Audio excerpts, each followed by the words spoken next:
ጤና ይስጥልኝ እንደምቆያችሁን ክቡራትና ክቡራን ውድ ተመልካዮቻችን ዳጉ የቀጥታ ስርጭት የውይይት ፕሮግራም የዛሬው አሁን ተጀምሯል። በዛሬው ዳጉ ስለ ሚዲያ ሚና እየተወያየን ቆይታ እናደርጋለን። ሀገራት ሚዲያዎቻቸውን ለተለያዩ ዓላማዎች ይጠቀማሉ።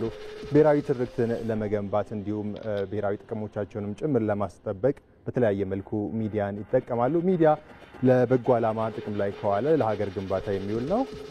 አሊያም ደግሞ ባልተገባ መልኩ ጥቅም ላይ ከዋለም ደግሞ ሀገር የሚያፈርስ ተቋም ወይም ደግሞ መሳሪያ እንደሆነ ይታወቃል። ዛሬ የኢትዮጵያ ሚዲያዎች ከዚህ አንጻር ምን አይነት ሚና ሊኖራቸው ይገባል? አሁንስ እየተወጡት ያለው ሚና ምን ይመስላል? የሚለው ጉዳይን እየተወያየን ቆይታ እናደርጋለን። በዚህ ጉዳይ ላይ ውይይት እያደረጉ አብረውን ቆይታ የሚያደርጉ ሁለት ጉምቱ ጋዜጠኞች አጠገቤ ይገኛሉ።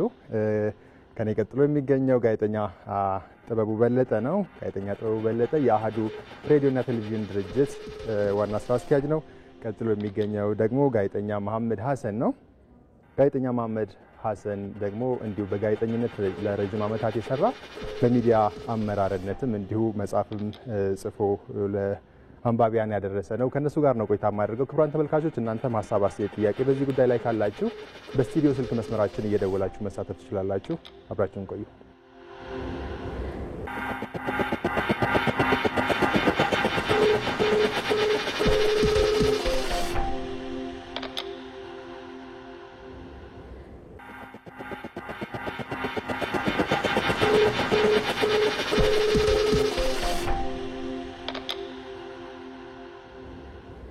ተመልካቾች የምትከታተሉት ዳጉ የቀጥታ ስርጭት የውይይት ፕሮግራም ነው።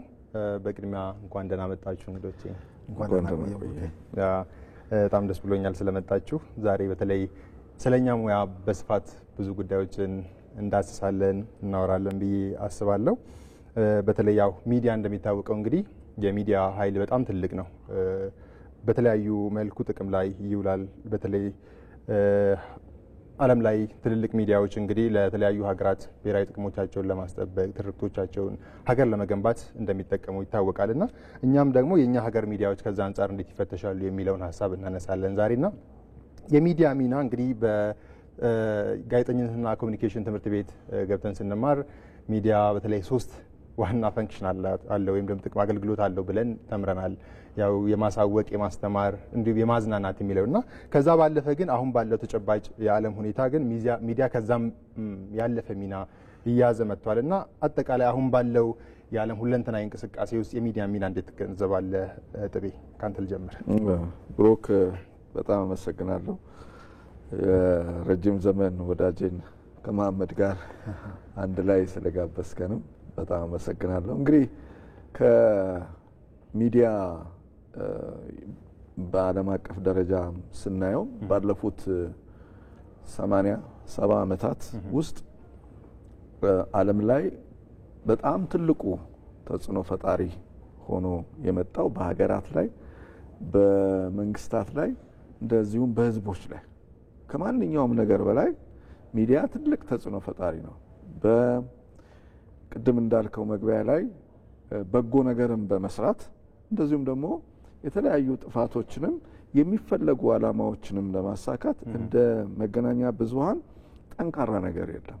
ባለፉት 70 ዓመታት ውስጥ በምናይበት ሰዓት መንግስታት የተለያዩ የአውሮፓ መንግስታትንም ብታይ፣ አሜሪካንንም መንግስት ብታይ በሌሎች አገሮች ላይ ሊያደርጉ የሚፈልጓቸውን ተጽዕኖዎችንም ማናቸውንም ነገሮች መጀመሪያ በመገናኛ ብዙሃን በኩል ነው ማንኛውም ነገር የሚለቀቀው የሚመጣው እና ያ ምን አይነት ለውጥ ያመጣል? ህሊናዊ ለውጥ ያመጣል፣ ቁሳዊ ለውጥ ያመጣል። እና ይሄ ለበጎ ከተጠቀምከው ልክ በዛ መልኩ ተጠቅመዋለህ። እንደገናም ደግሞ ለሌላ ላሉታዊ መልክ ላላቸው ነገሮች ከተጠቀምክበት እንደዛ ይጠቀምበታል።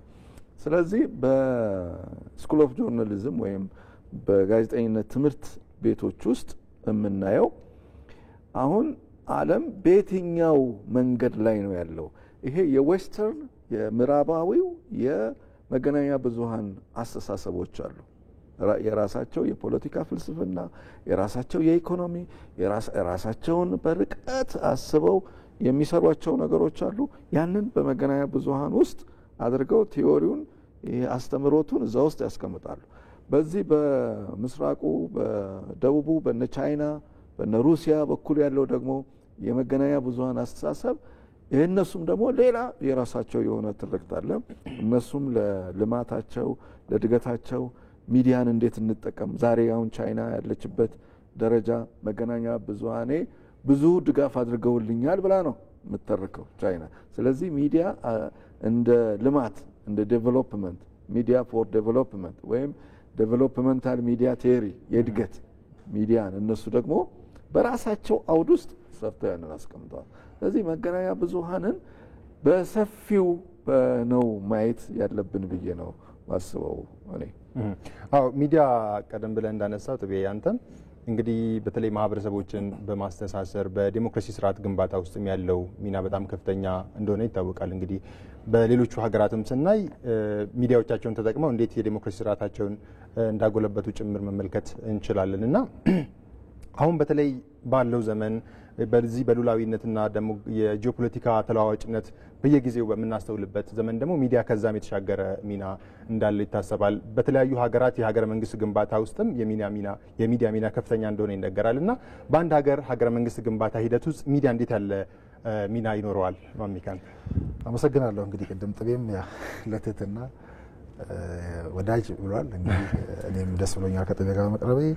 ጥቤ ያው የብዙዎቻችን እሱን እያየን ነው ያለፍነውና ከሱ ጋር መቅረብም አብሮ ልክ ስለ ሚዲያ መማርም ነው ብዬ አስባለሁና ብሩኬ ቅድም እንዳልከው ሚዲያ ሌላ መልክ ሌላ ቅርጽ ይዞ መጥቷል ብለሃልና ይሄ ማዝናናቱ ማሳወቁ ምናምን ውስጥ እሱ የለም ወይ የሚለው ራሱን ችሎ የሚታይ መሆኑ እንደተጠበቀ ሆኖ ግን አሁን ሀገር ለምሳሌ ሀገር ብለህ ስትል ሚዲያ ወይ ደግሞ ሚዲያ ብለህ ስትል እኩል ይሆናል ሀሳብ ብለህ እንደማለት። ሀሳብ ብለን ስንል አሁን ለምሳሌ ትርክት ልትለው ትችላለህ አይደል? አሁን ትርክት ስንል ምናልባት አይደለ የፖለቲካ ብቻ ይመስለናል ወይ ደግሞ ከሆነ ተርም ጋር አይደል? በሆነ ዘመን የሆነ ተርም ሲመጣ ከተርሞች ጋር ያለን ግጭት አለ፣ ጠብ አለ፣ ፖለቲካ የማድረግ በእርግጥ ፖለቲካስ በራሱ ችግር ነው ወይ አይደለ? ስህተት ነው ወይ ፖለቲካ ወይ ደግሞ አንድ ፖለቲካ የነቃ ማህበረሰብ መኖሩ ብለህ ስታስብ ከነኚህ ጋር ሁሉ አቻ ሊቀመጥ የሚችላል። ትርክት ነው ለምሳሌ ሀሳብ ነው ማለት ገዢ ሀሳብ ነው የሚባለው። ገዢ ትርክት ይባላል። ገዢ ሀሳብ ማለት እኮ ነው የሀሳብ አሁን ምድር ላይ የሚካሄደውን ጦርነትም ማምጣው ወደኛ ምድር ላይ የሚካሄደው ጦርነት ብቻ እኮ አይደለም የሀገርን ቀጣይነት የሚያረጋግጠው ሀያልነት የሚያረጋግጠው ልክ መሬት ላይ በሚደረጉት በጦር መሳሪያ የሚደረገው ውጊያ ልክ በሚዲያ የሚደረጉ ውጊያዎችም ናቸው አንድን ሀገር አሁን ለመቀጠል የሚያስችሉት ወይ ደግሞ አሁን ዓለም ላይ ያሉትን ምስሎች የፈጠሩት ዓለም ላይ ያሉትን የሀገራት ቁመና የፈጠሩት የሀገራትን ጉዞ የሚወስኑት በዛ ውስጥ እንዳልከው ትውልድ ይሰራል። ምክንያቱም ሚዲያ ብለን ስናወራ ገዢ ሀሳብ ማለት ምንድን ነው ብለን ስናወራ ስለኔና ስለ ግለሰብ ብቻ አይደለም ነው። ኢትዮጵያን ብንወስድ ለምሳሌ አይደል ስለ ማህበረሰብ ስለ ህዝቡ በጋራ ኢትዮጵያ ስለምትባለው ሀገር ነው እያወራ ያለ ነው። ስለዚህ እነኚህን አስተሳስሮ መሄድ እነኚህ በጋራ እንደም ምን ይባላል የሀሳብ ትርክት ስንል እንደ ስትራቴጂ ሁሉ ይወሰዳል። የጋራ ስትራቴጂ የጋራ ቪዥን የጋራ ብርሃን አድርገን የምንወስደው ነገር ነውና ቀደም ጥቤ ሲያነሳ ነበር እና ቻይና ለምሳሌ በማኦ በዴንግና በሺ መካከል የነበረው ተከታታይነት ወይ ደግሞ ሀገርን እዚህ ለማድረስ በነበራቸው ተከታታይነት ውስጥ አራተኛውና አምስተኛው ጦርነት ትውልድ እኮ ግብ በገጠሙ ጊዜ ለምሳሌ አሜሪካና ቻይና ቻይና ያኔ በጣም በከፍተኛ ትግል እንደ ሀገር ቆማ ዓለም ላይ ለመታየት ስትሰራ እና አሜሪካ ግን ያኔ ቀድሞ ይሰሩ የነበረው አምስተኛው ትውልድ ጦርነት ላይ ነው። ይሄ የኛ ስራ አሁን የምናወራው ጉዳይ የስነ ልቦና የበላይነት መውሰድ በትርክት የበላይነት መውሰድ ማለት ነው። ዛሬ የምናየው ጭምር እሺ ለምሳሌ አንስቷል ቻይና ትልቁ መጨረሻ ላይ መስራት አለብኝ ያለችው ምንድን ነው? ለምሳሌ ቻይና ሲባል ያኔ የጥሩ ዕቃ ምሳሌ ተደርጎ አይወሰድም ነበረ እንደ ሀገርም ከዛ ሲመጡ መጨረሻ ላይ ኳሳኩ ተብሎ የሚታሰብ አይደለ እንደ ሲጂቲኤን ያሉትን ያው የስም ለውጥ አድርጓል በየጊዜው በሱ የወሰዱት የበላይነት ዛሬ ያለውን ዓለም ላይ ያለውን ፍልሚያ ይኸው ለምሳሌ በዚህ በገዢ ሀሳብ በመፍጠር ስኬታማ ምንላቸው እንደነ እስራኤል ያሉ ሀገራትን ውሰድ ከሀገራቸው አልፈው በአሜሪካ ውስጥ ባሉ ሚዲያዎች ውስጥ የወሰዱትን የበላይነት ውሰድ ማለት በኔጌቲቭም ሲሳይ ነበረውን ውሰድ አሁን ደግሞ ፖዚቲቭሊ ምን ያህል እንደተጠቀሙት ከዛ ይሄ እስከ ጋዛ ጦርነት ልታመጣው ትችላለህ። አንዳንዱ ጉዳይ ብሔራዊ ሚዲያ ላይ የማይወራ ስለሆነ እንጂ እስከዛ ልታመጣው ትችላለህ። አሁን ሶሻል ሚዲያ ላይ ያለው ግብ ለምሳሌ አይደለ ለሀገሬ ደህንነት ስጋት ይሆናል ካልክ ደግሞ አቅም ይሆነኛል ካልክ ልትሸጣው ቲክቶክን ማን ነው የገዛው? እነኚህን ሁሉ ስታይ የዛሬ ብቻ ጥሬ ቀደም እንዳነሳው የነ ቻይና ለምሳሌ ሰርተው መጨረሻ ላይ መስራት አለበት ብሎ ሲያሰው ሚዲያው ላይ እንዳልከው ቱርክን ብትወስድ የራሷን ሚዲያ መፍጠር ትችላለች። አፍሪካም እየሞከረች ነው። ለምሳሌ ከዚህ ከገዢ ሀሳብ ጋር ተያይዞ ሲነሳ እኮ ያው እድሜው ግዙፍ ነው ኢቢሲ በሱ እድሜ ልክ የተቀየሩ ብዙ ሀገራት አሉ። የእናንተ ሞቶ ጭምር እኮ አይደለ ልክ የገዢ ሀሳብ ማሳያ ተደርጎ እኮ ይነሳል አይደለ ልክ የላንድ ኦፍ ኦሪጂንስ እንደሚባለው የእናንተ ሞቶ በዛ ልክ ይነሳልና አሁን ምድር ላይ ያለውን ውጊያም የበላይነት ለመውሰድ ከሚዲያ ውጪ የሚታሰብ አይደለም። ያለ ምንድነው የምንፈልገው? ቅድም አንተ ያልከውን ጥያቄ ይመልሳል ማለት ነው። ይሄን ያለ ያዘ ሀገር መጓዝ አይችልም። ያደረጉት ትርክት ምንድነው? ቅድም ገዢ ሀሳብ ስለሆነ ማለት ነው። ገዢ ስንል እኛ ትውልድ የሚገዛው አለ እንደ ዜጋ፣ ከዛ ደግሞ ዓለም ኢትዮጵያ ብሎ ሲገዛ የሚወስደው ነገር አለ፣ ከዛ የምንሸጠው ነገር ሲኖረን ማለት ነው። ያ ሁሉ ያለ ትርክት ያለ ሚዲያ አይደል ስቶሪ ነው የምንነግረው አይደል? ስቶሪ በተለያየ መንገድ ሊነገር ይችላል። ስለዚህ እሱ ከሌለ ሀገርን ማሰብ አይቻልም። አሁን ምድር ላይ ያለው ውጊያ ለማሸነፍ ዛሬ ባለው ኮንቴክስት አሁን እንኳን ገብተህ ብታነብ ኬዝ ስቴዲዎችን ብታይ ያነሳ ነው። ቅድም የዓለም ላይ ያለውን የነ ቻይና እና አሜሪካ ተነስቷል። ቅድም አሁን ያለውን የእስራኤል የጋዛና የአሜሪካንን ጉዳይ ጭምር ብታየው ይሄ ዝም ብሎ ከፍልሚያ ጋር ብቻ የሚታይ ሳይሆን ከመስፈንጠርም ጋር ከመፈራትም ጋር ያንን የምትፈልገውን ምስል ከመፍጠር ጋርም የሚያያዝ ነውና ሀገርን ከሚዲያ ውጪ ማሰብ የሚቻልበት ዘመን ላይ አይደለም ያለ ነው። አሁን የሌሎች ሀገራትን ልምዶች ስታነሱ ነበር። እንግዲህ ሌሎች ሀገራት እንዴት ሚዲያን ተጠቅመው ራሳቸውን ፕሮሞት አደረጉ፣ እንዴት ገዢ ትርክቶችን ገነቡ የሚለውን እያነሳን ነበርና ያው ኢትዮጵያ ውስጥም እንግዲህ ኢትዮጵያ ብሮድካስቲንግ ኮርፖሬሽንን ጨምሮ በህትመቱም ያው በጣም ረጅም ዓመታት ያስቆጠሩ የህትመት ጋዜጦችም የመሳሰሉ አሉና በኢትዮጵያ ተጨባጭ ሁኔታስ እነዚህ ሚዲያዎች እነዚህን አሰባሳቢ ትርክቶችን በብሔራዊ ጥቅም ከማስጠበቅ ከመሳሰሉ ጉዳዮች አንጻር የኢትዮጵያ ሚዲያዎች ያሳለፉበትን ጊዜ እንዴት ነው መፈትሸው? በጣም ጥሩ መሐመድ፣ በጣም ጥሩ ሀሳቦችን አንስተዋል። አመሰግናለሁ። ወደ ሀገራችን ስንመጣ የቅድም እሱ እንደገለጸው ሙሄ የኢትዮጵያ ብሮድካስቲንግ ኮርፖሬሽን ወይም የኢትዮጵያ ቴሌቪዥን እና ሬዲዮ የኢትዮጵያ ሬዲዮ እና ቴሌቪዥን እንደዚሁም የኢትዮጵያ ዜና አገልግሎትን ማየት እንችላለን። እንደዚሁም ፕሬስ ድርጅት የኢትዮጵያ ፕሬስ ድርጅት እነዚህ አንጋፋዎች ናቸው፣ በጣም አንጋፋዎች ናቸው እና ለምሳሌ ወደ 90 ዓመቱ ነው የኢትዮጵያ ሬዲዮ። የኢትዮጵያ ዜና አገልግሎት ከ80 ዓመት በላይ ያስቆጥሯል። ፕሬሱም ከ1933 ዓመተ ምህረት አዲስ ዘመን ጋዜጣ እና የኢትዮጵያን ሄራልድ መታተም ከጀመሩ ወዲህ ያለውን ከ80 ዓመት በላይ ናቸው። ስለዚህ በአፍሪካ ታሪክ ውስጥ ለምሳሌ በጣም ግዙፎች ናቸው። ከነሱ በፊት የለም ማለት አይደለም፣ ግን የቅኝ ገዢዎች የሚዲያዎች ናቸው የነበሩት። ደቡብ አፍሪካን ብታይ፣ ናይጄሪያን ብታይ፣ ሌሎችም ሀገሮች ከነዚህ ሚዲያዎች ቀድሞ የነበሩ ሚዲያዎች ነበሩ። እነዛ ሚዲያዎች ግን ቅኝ ገዢነትን ወይም ደግሞ ቅኝ ተገዥነትን ሲሰብኩ የነበሩ እና የምዕራባውያንን በአፍሪካ ውስጥ የመቆየት የመግዛት የጥቁርን ሕዝብ የማደን የመግደል እና የበላይነትን ቅድም መሐመድ እንዳለው ለትርክት ሲተርኩ የነበሩ ናቸው እነዛ መገናኛ ብዙሃን። በአንጻሩ ደግሞ ኢትዮጵያ ውስጥ የነበሩት የኢትዮጵያ ሬዲዮ የኢትዮጵያ ፕሬስ ድርጅትን እንደዚሁም ደግሞ ዜና አገልግሎቱን ቴሌቪዥኑን በኋላ ከ1950ዎቹ ውስጥ የመጣውን ስታይ ምንድነው ሲያደርጉ የነበሩት? የዛን ካውንተር አታክ ነው የሚሰሩት። የቅኝ ገዢዎችን ይሄ ትክክል አይደለም ብለው ያው በፈረንሳይኛ ቋንቋ የኢትዮጵያ ሬዲዮ በፈረንሳይኛ ቋንቋ ሬዲዮ ፕሮግራም ነበረው። ለቅኝ ተገዢዎቹ ለነጻነት ፍሪደም ፋይተሮቹ በፈረንሳይ ቅኝ ስር ለነበሩ የአፍሪካ ጥቁር ህዝቦች እንደገና በእንግሊዝኛ ነበራቸው። ያም የእንግሊዝኛውም እንደዚሁ ለዛ ካውንተር አታክ የሚከላከል የነበረ ነው። በአረብኛ በፖርቹጊዝ ቋንቋ ሳይቀር የኢትዮጵያ ሬዲዮ ያስተላልፍ ነበር። በሶማሊኛ ቋንቋ ያስተላልፍ ነበር። እነዚህ ሁሉ ከሀገር ውስጥ አልፈው ለማን ነው? ለቅኝ ተገዢዎች ለነጻነታቸው እንዲታገሉ ነጻነታቸው እንዲከበርላቸው የሚያደርግ ነው። ከቅኝ ገዢዎቹ መገናኛ ብዙሃን ጋር የሚፋለም የነበረ ነው። ዜና አገልግሎቱንም ስታየው የሚጽፋቸው ዜናዎች በሙሉ ለዛ ለጥቁር ነጻነት ለሚታገሉ ሰዎች ፕሮ ያደረገ ለነሱ የሚደግፍ ነው እና መገናኛ ብዙሃኑ ትግሉ የነበረው ኬንያ ውስጥ ከነበረው፣ ሳውዝ አፍሪካ ውስጥ ከነበሩት፣ ናይጄሪያ ውስጥ ከሌሎችም ጋና ውስጥ ከነበሩት ጋር ከቅኝ ገዢዎች ጋር የሚፋተግ የሚታገል ሚዲያ ነበራት ኢትዮጵያ በዛ ነበር እንደውም ነፃ ሲወጡ ብዙዎቹ የአፍሪካ መሪዎች ወደ ኢትዮጵያ ደብዳቤ ጻፏቸው አሉ ለኢትዮጵያ ውጭ ጉዳይ ሚኒስቴር ነፃ ከወጡ ባነ ሳሞራ ማሼል እነ ሞዛምቢክ ኢንተርቪው ተደርጎ ቃለ መጠይቅ በኢትዮጵያ ሬዲዮ ውስጥ የተጠየቁት ድምጻቸውን ፈልገውት መጠየቃቸው እነ ጁሊየስ ነሬሬ እነ ኬነት ካውንዳ የመሳሰሉ ኢትዮጵያ ውስጥ በነፃነት ትግል ወቅት ኢንተርቪው የተደረጓቸውን ድምጾች ፈልጉ ነበር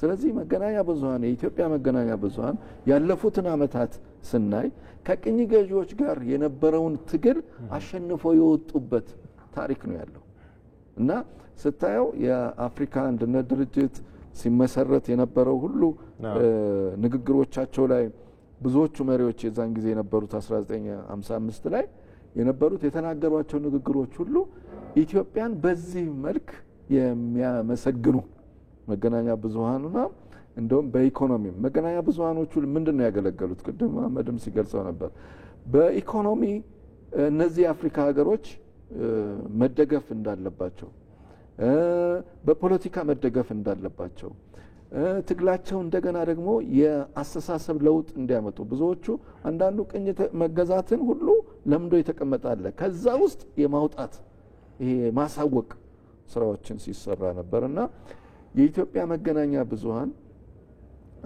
ቀደም ብለው የነበሩትን አሁን በየዘመኑ ብንከፍለው እንኳን ለአፍሪካ ነጻነት በተደረገው ትግል ውስጥ ትልቁን ሚና የተጫወቱት የኢትዮጵያ መገናኛ ብዙሃን በተለይም ያው ፍሪ ፕሬስ የሚባለው ወይም ነጻ ፕሬስ አሰች ባይኖርም ግን በመንግስት በኩል መንግስት ተቆጣጣሪያቸው የነበሩት እነዚህ ቀደም ብዬ ገለጽኳቸው መገናኛ ብዙሃን ትልቅ አስተዋጽኦ አድርገዋል አሁን ያለንበት የኢትዮጵያ ብሮድካስቲንግ ኮርፖሬሽን ጨምሮ የቀድሞ ኢትዮጵያ ቴሌቪዥን ኢትዮጵያ ሬዲዮ የፕሬስ ድርጅት ዜና አገልግሎት እነዚህ ከፍተኛ አስተዋጽኦ ያደረጉ ናቸው ማለት ይቻላል በጣም ጥሩ እንግዲህ ተቤሳ ያነሳው እንደነበረው በተለይ በዚህ በቀኝ ተገዥነት ለመላቀቅ የአፍሪካ ሀገራት ሲያደርጉ በነበረው ትግል ውስጥ የኢትዮጵያ ሚና ከፍተኛ እንደሆነ ይታወቃል ያው የኢትዮጵያ ሚዲያዎችን በዛ ውስጥ ትልቅ አስተዋጽኦ ነበራቸው እንግዲህ ከአፍሪካ አንድነት ድርጅት ምስረታ ጊዜም ከዚያም በኋላ ባሉ ጊዜ እስካሁንም ያው የኢትዮጵያ ሚና ይታወቃልና በሚዲያ ረገድ ግን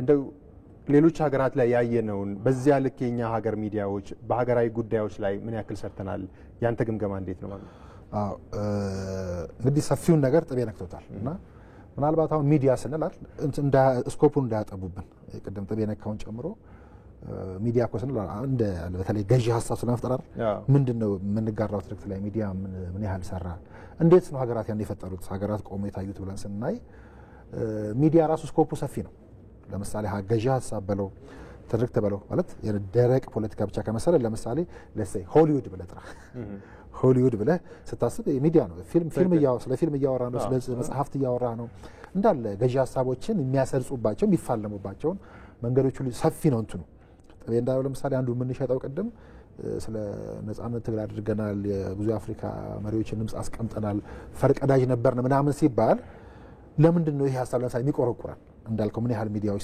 ሰራን ለሚለው አሁን ጥቤ ያነሳውን ሀሳብ ለመግዛት እኔና ብሩኬ ጥቤ መሀል ምን ነው ልዩነት ይፈጥራል ለምሳሌ ቶሽ ልዩነቱን ገዢ ሀሳብ ነው ሀገራት እንደ ሀገር የሚያቆመው አይደለ ትውልዱ በጋራ የሚጋራው ነገር ከዛ ዓለም ያንን የሚገዛለትና ገዝፎ የሚቆምበት ነገር ነው አይደለ አሁን እንደዚህ ይሄን መሰለ ወርቅ ታሪኮች አንዱ ለምሳሌ ገዢ ሀሳብ ሲባል አድዋ ነው የሚነሳው ትልቁ አሁን ጥቤ የጠቀሳቸውን ጉዳዮች በሙሉ ያጎናጽፈናል ቀዳሚ መሆናችን አንዱ የሚሸጠው ለምሳሌ ላንድ ኦፍ ኦሪጂንስ የሚለው አንዱ ኢትዮጵያ የምትመሰልበት ነው ብለናል ይሄን ድል ትላንት መጥተው ሊሻሙ የሚፈልጉ ሀገራት አሉ ሀሳብ ላይ ብዙ ስለሰሩ ሚዲያ ላይ በደንብ ስለሰሩ ማለት ነውና ሊለያየን የሚችል ጉዳይ አልነበረም ግን እዛው ላይ ስራው ሰርተንበታል ለምሳሌ ይሄ ችግር አሁን ወይ የመንግስት ነው ወይ የሚዲያው ነው ወይ ኢቢሲ ነው የምናምን ነው ብለን ብቻ እንኳን እንዳንል ሁላችንም በጋራ ለማንጋራው ነው ወይ አድዋ ሲባል ለምሳሌ አንዱ የሚነሳልን ሀሳብ እሱ ነው እሱ ላይ እንኳን ለመለያየት የምንሄድበት ርቀት አለ ከድሮ ስታመጣው ገዢ ሀሳብ ምናምን ሲባል እሱ ነው ራሱን ችለው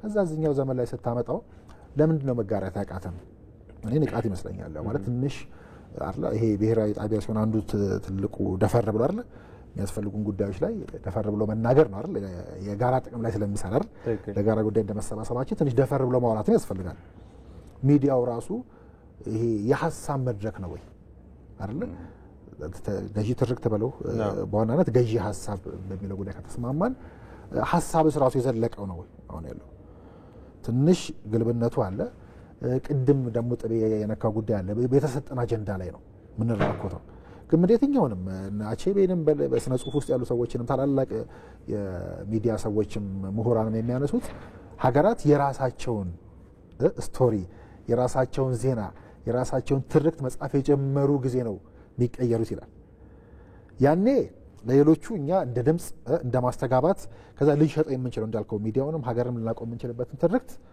መፍጠር የቻልን ነበርን አሁን ደግሞ በሌላው መንገድ ፍልሚያው የሚዲያው ነው አይደል ዓለም ላይ የሚካሄደው ፍልሚያ ሁሉ ስለዚህ የቤት ስራ የሚሰጡ ራሱ እነሱ ናቸው ማለት ነው የሚዲያ ጦርነት አሁን ሚዲያ ዋር አሁን በመጽሐፍት ደረጃ በየቀኑ የሚሊየን ሳውንድ እንደ ኬዝ ስታዲዎችን በታይ የሚዲያ ጦርነት ነው የተካሄደ ያለው ሀገር አይደል ስለዚህ ገዢ ሀሳቦቹን ካለመሸጥም የከፋው ትንሽ አሁንኛ ጋር ሀገርን የመውጋት ሰሞንኛ ጉዳዮች ከሀገር ውስጥ ታነሳ ይችላል ለምሳሌ አባይ ሲባል አይደል ሌላኛው ገዢ በጋራ ሀሳብ የሆነ በጋራ ምን ቆመበት ምክንያቱም ሚዲያው ስራውን ካልሰራ አይደል አባይ ተገነባ እንኳን ግን በአባይ በኩል ምን ገነባው ገዢ ሀሳብ አለ አይደል ትክክል ሚዲያው የሚፈጥረው በርግጥም ሚዲያው ነው አባይ ላይ ታውቃለህ ከመጀመሪያ እስከ መጨረሻ የሰራው ስራ አለ ግን ወደፊት ለዘመናት ሰርቶ ኢትዮጵያ እስከ መጨረሻ ያዛም ዘልቀው ጉዳይ አለ እንዲህ ባሉ ጉዳዮች እንኳን ለመለያየት የደፈር ነው እንዴት በተለይ ደፈር ብለን ካወራን ወዳጆቻችን የኛውም ሀገር ስለሆነ ስለሚመለከተን በዛ ልክ መወራት ካለበት ማይክና ብር ጨብጠህ እንዲህ ባሉ ወርቃማ ጉዳዮች ላይ እንዴት ነው ምትዘምተው ምን ነክቶን ነው ቅድም ነው ያንተ ጥያቄ ባጭሩ እንትን ሲነሳ ምን ነክቶን ነው በጋራ ጉዳዮች ላይ እንኳን መግባባት ያቃተን ከተባለ እንዳልከው አሁን የጀመርነው አይነት ስራ በጣም አግሬሲቭሊ መሰራት አለበት ትንሽ ነፃም ነገር አለ ከተባለ ስፔስ መኖር አለበት ደፈር ብለን ያንን ማውራት አለብን ሐሳብ ላይ ወይ ደግሞ ከሐሳብ ሽሽት ይሄ ትልቁ ሀገር የሚባለው የጋራ ጉዳይ መሆናችንን ትተን ለምሳሌ እኔንም ጥቤንም ብሩኬንም የሚያግባባን ጉዳይ ነው ገዢ ሐሳብ የሚባለው በጋራ የምንሄድበት አንዳንድ ምንተዋቸው ጉዳዮች የሉም ማለት ግን አይደለም ገብቶሃል ለጋራ ጉዟችን ስንል ምንተዋቸው ጉዳዮች የሉም ማለት አይደለም ግን እንደ ኢትዮጵያዊ አሁን የምንባላባቸው ጉዳዮች እንደው ብዙ መከራ ኖሮባት ብዙ የሚያለያዩን ጉዳዮች ሆነው ነው ወይ የሚያለያዩ ምን ላይባቸው እስኪ ያስባቸው ብዙዎች ዝም ብለ ሰሞንኛ ጉዳይ እናነሳ እንችላለን ምንም ጠቅሰህ ብታመጣ ሰሞንኛ ጉዳዮችን ሊያለያዩ የሚችሉ ናቸው ወይ ግን አሁን ምንቀናባቸው ሀገራት ሚዲያ ላይ ከዛ ይልቅ ብዙ የሚያሰባስቡን አንድ የሚያደርጉ ነገሮች አሉ ሀብቶችም ናቸው ለማለት ለሚዲያ ፍጆታ የበዙ ለዓለም የሚተርፉ ጉዳዮች አሉ ምንም ሳይኖራቸው እኮ ነው እኛ ቀደም የጠቀሳቸውን ጨምሮ በርካታ ኳሊቲዎች እኛ እያሉ ትላንት የተፈጠሩ ሀገራት እንደ ኳሊቲ ወስደ የሚሰሩባቸው ብዙ ልዩነቶች ለምሳሌ እነ እስራኤል አሁን ከተለያየ ሀገር የነበረ ኢሚግራንት አምጥቶ በአንድ ስነ ልቦና ማሰለፍን ያህል ከባድ ነገር አለ ያንን ዴዘርት ወደ ገነት እንቀይራለን ወደ ስታርታፕ ሀገር እንቀይራለን ይሄን ያህልን በጅታለን ከዛ እንዳልኩ በሚዲያ እና አሜሪካ ሀያል ሚዲያዎች ውስጥ እጅህን እስከ ማስገባት ከዛ ደግሞ ሚዲያው በተቃራኒው ሲሰራስ ሰሞኑ የመጡ እዛ አካባቢ አከለ ምስራቅ ላይ ነበሩ ፎይታዎችንም ያየህበት ነው እዚህ ሁሉ ምን የሚዲያ ፍልሚያ ነው ግን የከፋ ነገርን እንኳን ለማስረጽ የሚሄዱበት ርቀት የኛ እኮ እንዳልኩ ትርክቱ ግዛፍ ነስቶ እንጂ ምንም ገነት ውስጥ ነን እያልኩ አይደለም ማንኛውም ዓለም የትኛው ዓለም ላይ ብትሄድ ገነት አይደለም ያለው እዚህ ያለው ችግር የትኛው ዓለም ላይ ታየዋለህ መጠኑ ሊለያይ ይችላል አይደል የጊዜ ሁኔታ ሊቀያየር ይችላል እንጂ የትም ያለ ነው ግን የከፋውን ሁኔታ እንኳን ለማሳመን በጣም እስከ ጽንፍ ሄደው እኮ የሆነ ሀገር መጥፋት አለበት የሚለውን በሚዲያ ሰብከው አሁን ባለንበት ወር ነው ምነግርህ ዳታ ታክሰው እሱን እስከ ማሳመን ይላሉ እኛ ጋር አስቀድም ትርክቱ የሚመጣው ራሱ በፊት ለሌሎች ምን ተርፍ ሆነን አሁን ደግሞ ከሌሎች አጀንዳ ተቀበለ የገዛ ሀገርን የምትወጋበት አይነት አካሄድ ያለበት ብዙ ከልዩነት አንፃርም ሌሎችንም ተቀሰለ ለምሳሌ ሩዋንዳ ነው ታየውን እንዲሁ አሁን በዚህ በእድገት ምሳሌ ስታነሳ ልክ ዝም ብለው ከአፍሪካ የእድገቱ የምናምን ምሳሌ ሆነዋል ባንልም ልክ እና አሜሪካ ነው አይደል የአሜሪካዊ ህልም ብለው እንዳሉት የቻይና ህልም ብለው እንዳሉት ከዛ እነ ሲንጋፖር ትንሽ ከዛች ወደብ ከተማ ተነስተው የዓለም ኢኮኖሚክ ሀብ እንሆናለን ከሶስተኛው ዓለም ወደ አንደኛው ዓለም እንመጣለን የሚለውን ስራ በሙሉ ምንድነው ውጤቱ ብለህ ስታይ ሚዲያን የሰራው እሱ ብቻ አይደለም ልዩነቶች ስለሌሏቸው ነው ብለህ ስታስብ ከኛ የከፋ ሳይሆን የነሱን ዘመናቸው በረሃብ እነ ኮሪያ የነበሩበትን ከረሃብ የወጡበትን ዘመን ስታይ አለ እንደኛ ጋር ብለህ እንድታስብ ከዛ ምን ሆነን ያልከውን ጥያቄ ዝም ብሎ እኔ አሁን ተነስቼ ዛሬ በኔ ዕውቀት ብቻ መልሼው የሚሄደው ሳይሆን ሁሌ ምን ሆነን ነው ግን ያለ ገዢ ሐሳብስ ሀገር መቆም ይችላል ወይ ተው ሌላውን ገዢ ሐሳብ ከሌለ ብሩክ ጥሬ እኔ አንተ ምን ቆምበት ሀገር ይኖርናል ወይ ሶስታችን የራሳችን ማንነት አለን አይደል? እሱ ነው። ግን ኢትዮጵያ ስንል እኮ ስለሱ እያወራን ግን አይደለም አይደል? ለምሳሌ ኢትዮጵያ ውስጥ ሙስሊም ክርስቲያን ምናምን መኖሩ የምትከደው ጉዳይ አይደለም። ግን ለነኙ ሁሉ የጋራ የሚሆን ሀገር እንዴት እንገንባ አይደል? ኢትዮጵያን ነው የምናነሳው አይደል? ልጆች ለምሳሌ ምሳሌዎች በጣም አሁንም ብናወርደው ጉዳዩን አናካብደው ብያለሁ ቅድም። ለምሳሌ ኮምፕሊኬትድ ይሆናል አሁን ገዢ ሀሳብ በትርክት ሲባልና ቅድም ለምሳሌ ሆሊውድ ብለናል አይደል?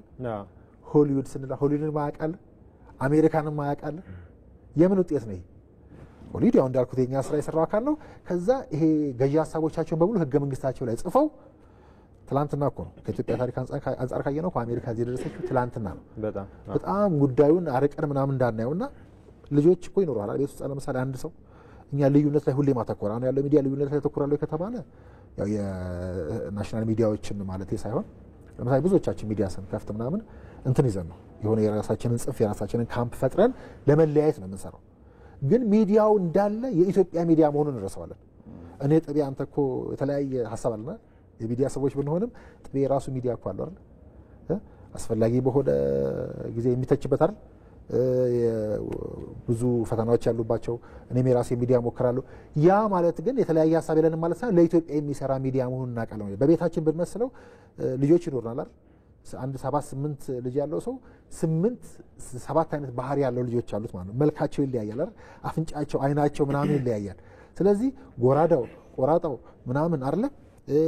ተደባዳቢው፣ አመፀኛው ምናምን እንመስለው አሁን መሬት ላይ ባሉ ጉዳዮች ብንመስል ለዛ አባት እነኛ ልጆች ሲጠራቸው በዛ አሁን በጠቀስናቸው ተቀጽላዎች የሚጠራቸው ወይስ ልጆቼ እያለ ነው የሚጠራቸው? አባቱ የሚያተርፈው ልጆቼ እያለ በመጥራቱ ነው ወይስ በእነኛ ተቀጽላዎች የሚጠራቸው? ከዛ እንደ አባት ያለበት ኃላፊነት ደግሞ አለ ማስተማር፣ ማብቃት፣ ሀገር ማስረከብ ምናምን የሚለው ጉዳይ እዛው ስትመጣ ቀደም የጠቀስናቸው ልዩነቶች በተለይ ተመር ያለው አውቅ ያለው ሚዲያ የሚባል በጣም የተቀደሰ አደገኛ መሳሪያ ተፋልመ ማሸነፊያም ቅድም ስነሳ እንዳልከው መጥፊያችን የሚሆነውን ሚዲያ ይዘን ሀገር ነው የምናስበው አሁን ያለን ሰዎች። ይህ ሁላችንም ለመውቀስ አይደለም ሌላው ሁላ በተለይ ራሴን ሳይ እኔ የሚመለከት ጉዳይ ነውና የጠየቀው ጥያቄ ነው ደጋግሞ መጠየቅ ያለበት ብዬ አስባለሁ። በእኔ አቅም የሚመለስም አይደለም። እሱን ስንመልስ ነው ያቺ የምንፈልጋት ሀገር ወይ ደግሞ የምንፈልገው ሚዲያ የሚፈጠረው ራሱ አንተ ያልከውን ጥያቄ ደጋግሞ በመጠየቅ ትክክለኛውን መልስ በጋራ የደረስንበት ቀን ነው ብዬ አስባለሁ። እንደተባለው ያው ሀገራት በብዙ መልኩ ሚዲያን ተጠቅመዋል። ዛሬ እኛ ልዕለ ኃያል የምንላቸው ሀገራት እኛ ሄደን ያላየናቸው ግን እዚህ ሆነን ኃያልነታቸውን የምናስበው ሚዲያው የፈጠረብን ነገር ነው አይደለ? አሜሪካ በጣም ኃያል ነች። በሚሊተሪም በኢኮኖሚም በጣም አግዝፈን የምናየው ያው ሚዲያው ቀደም ብሎ ማሜ እንዳነሳውም ፊልሞቻቸው ራሱ ያው አንድ የሚዲያ ፕላትፎርም ስለሆነ እነሱ ራሱ የሚነግሩን ነገር አለ። በፊልሞቻቸው ውስጥ የአሜሪካን ሰንደቅ ዓላማ አሸናፊ አክተር አሸንፎ ሲሄድ ከኋላ በሆነ መልኩ ይታያል። የአሜሪካን አግዝፎ የማሳየት ነገር ነው እና በዚህ ሂደት ደግሞ በትውልዱ ላይ የሚፈጥሩት ነገር አለ። አሜሪካኖችም በሌላው ዓለም ላይ የሚፈጥሩት ነገር አለና እዚህ ላይ አንድ ስልክ እንዳለ እየተነገረኝ ነው። እመለሳለሁ። ሄሎ፣ ጤና ይስጥልኝ። ሄሎ፣ ጤና ይስጥልኝ። አብሮ ይስጥልን። ማንም በልኬት ነው የሚደውሉት? አቶ ደንደና ወልቀባ እባላለሁ ከአምቦ። አቶ ደንደና ወልቀባ፣ እሺ፣ ዛሬ ስለ ሚዲያ ለሀገር ግንባታ አሰባሳቢ ትርክቶችን ከመገንባት ብሔራዊ ጥቅምን ከማስጠበቅ አንጻር የሚዲያ ሚና ምን መሆን አለበት በሚለው ላይ እየተወያየን ነውና ሀሳብ፣ አስተያየት፣ ጥያቄ ካሉት መቀጠል ይችላሉ። ኦኬ፣ መጀመሪያ ደረጃ እንግዲህ እኔም አዋዮች እንግዶቻችንም በጣም ላመሰግን እፈልጋለሁ።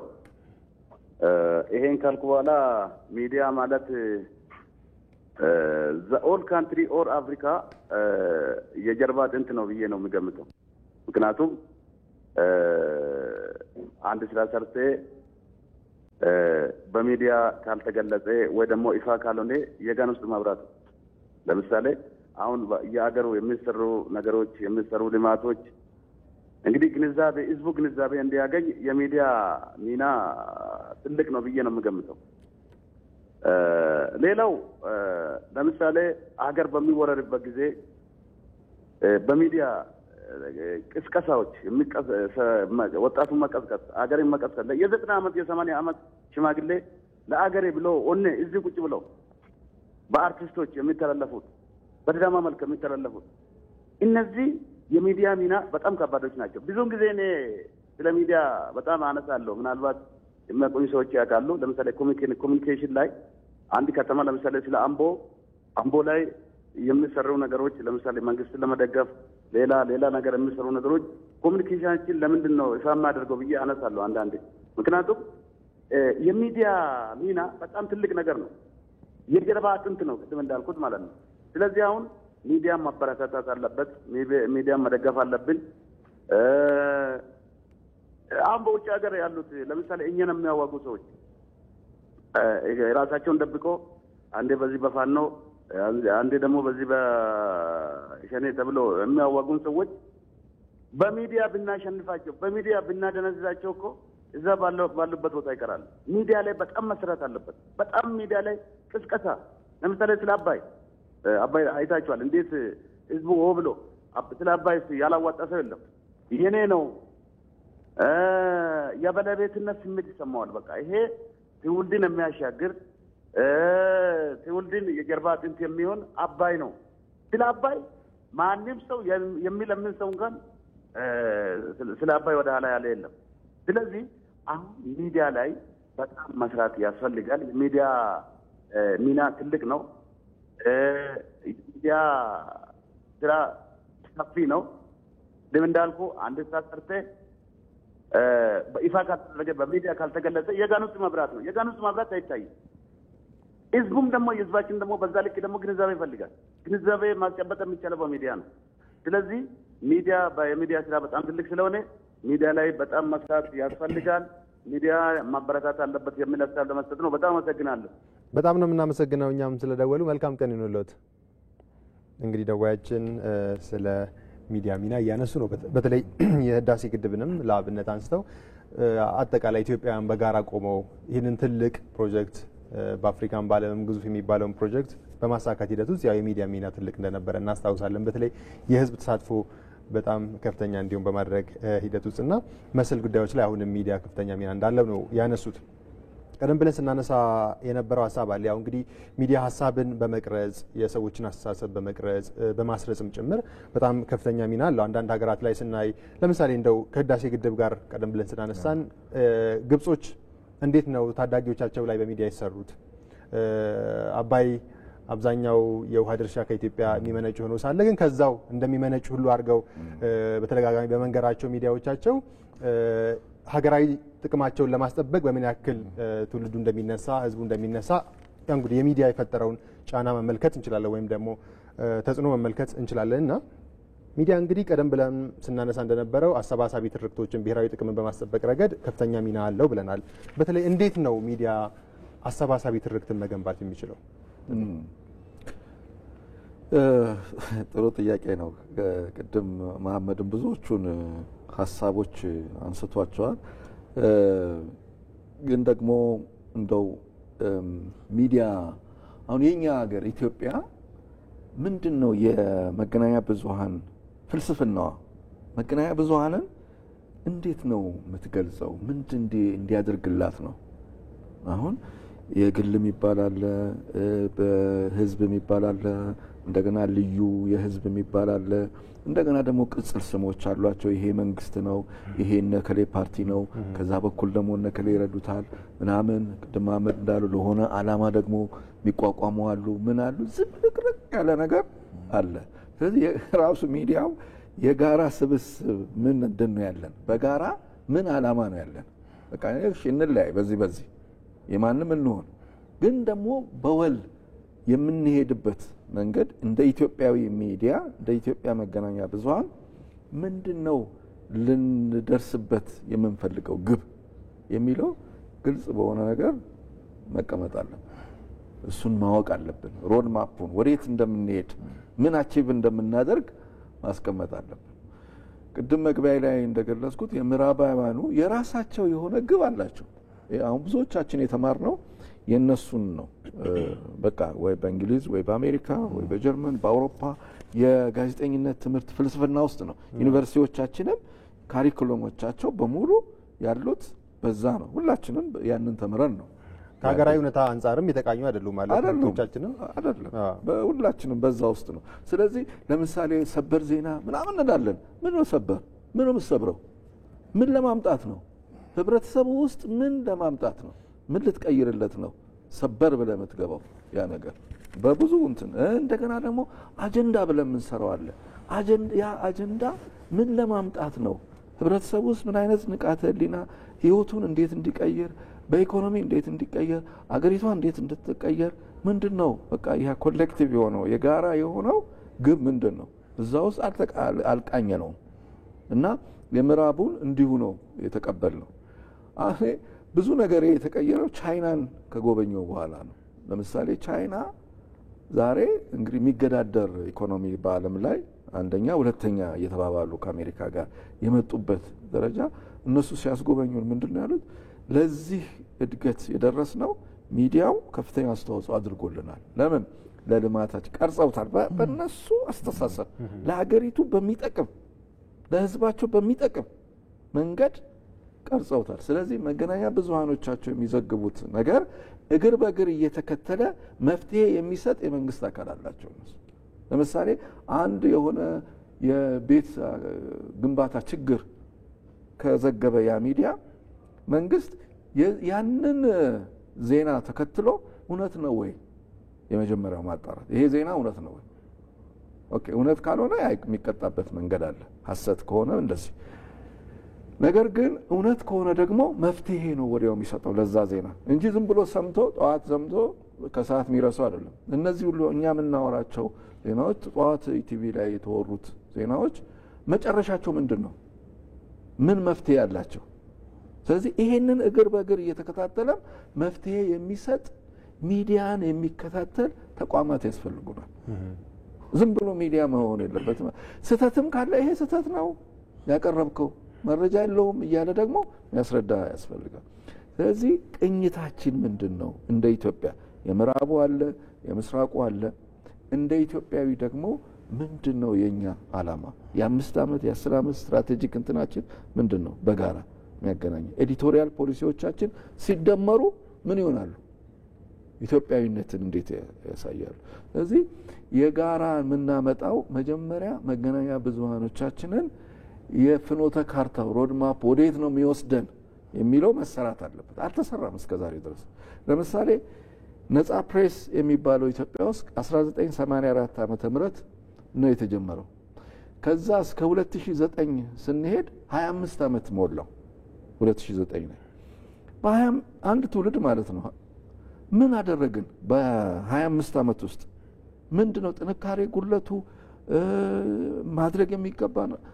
ከዛ ሁለተኛው ትውልድ the next generation ይሄኛው አንዱ ጀነሬሽን አልቆ ሁለተኛው ከ2009 ጀምሮ ያለው ጊዜ ስላለና ማሰብ አሁን የጠየቀውን ጥያቄ ራሱ መገናኛ ብዙሃኖቻችንን እንደገና ምን ቃኝበት ሮድማፕ መኖር አለበት። ሜቢ ወደ በኋላ ልንመጣበት እንችላለን። የልቀት ማዕከል የሚል ሐሳብ መጥቷል። ኦኬ እሱን እንዴት አድርገን ማሳደግ እንችላለን? አስተሳሰቡ ራሱን በጣም ጥሩ ሐሳብ ነው። ምክንያቱም አሁን መጠቅሰውን ችግር መፍቻ መንገድም ሊሆን ስለሚችል ከዛ ደግሞ የወል ወይም የጋራ ትርክቶችን ምንድነው ያሉን በትምህርት ይሄ ዝም ብሎ መገናኛ ብዙሃኑ ብቻ የሚያመጣው አይደለም። አብሮ ተያያዥ የሆኑ ትምህርት ውስጥ ምንድነው ኢትዮጵያ ለልጆቿ የምትሰጠው? 5ኛ ክፍል ኦሮሚያ ያለው፣ አማራ ያለው፣ ቤኒሻንጉል ያለው፣ አፋር ያለው የ5ኛ ክፍል ተማሪዎች በጋራ ምንድነው የሚያውቁት ስለ ኢትዮጵያ? ምን ያውቃሉ? የ6ኛ ክፍል ምን ያውቃሉ? 7ኛ እንደዚህ። ትምህርትም እዛ ላይ ትልቅ አስተዋጽኦ አለው። ባህል እንደዚህ ቱሪዝም ሚኒስቴር ልጆች ላይ ትውልድ ላይ እንደዚህ የጋራ ነገር መኖር አለበት። ስለዚህ እነዚህ ተደምረው ነው መገናኛ ብዙሃኑም ያንን ይዞ መሄደው። ስለዚህ የድምር ውጤት ነው መገናኛ ብዙሃን ብቻውን የሚፈጥረው ነገር የለም። ለምሳሌ የመንግስትን መዋቅር አንዳንዴ በ1980ዎች ውስጥ የመጣችው ኢትዮጵያ በብዙ መልኩ ልዩነቶች ላይ ያተኮረች ናት። በቃ አንተ ይሄ የዚህ ብሔረሰብ አባል ነህ፣ አንተ የዛ ብሔረሰብ ነህ እንደዚህ ተብለህ ትመጣና ሚዲያውንስ እንዴት ነው የምታየው? ሚዲያንም በዛ ብሔር አስተሳሰብ ይዘው ትመጣለህ።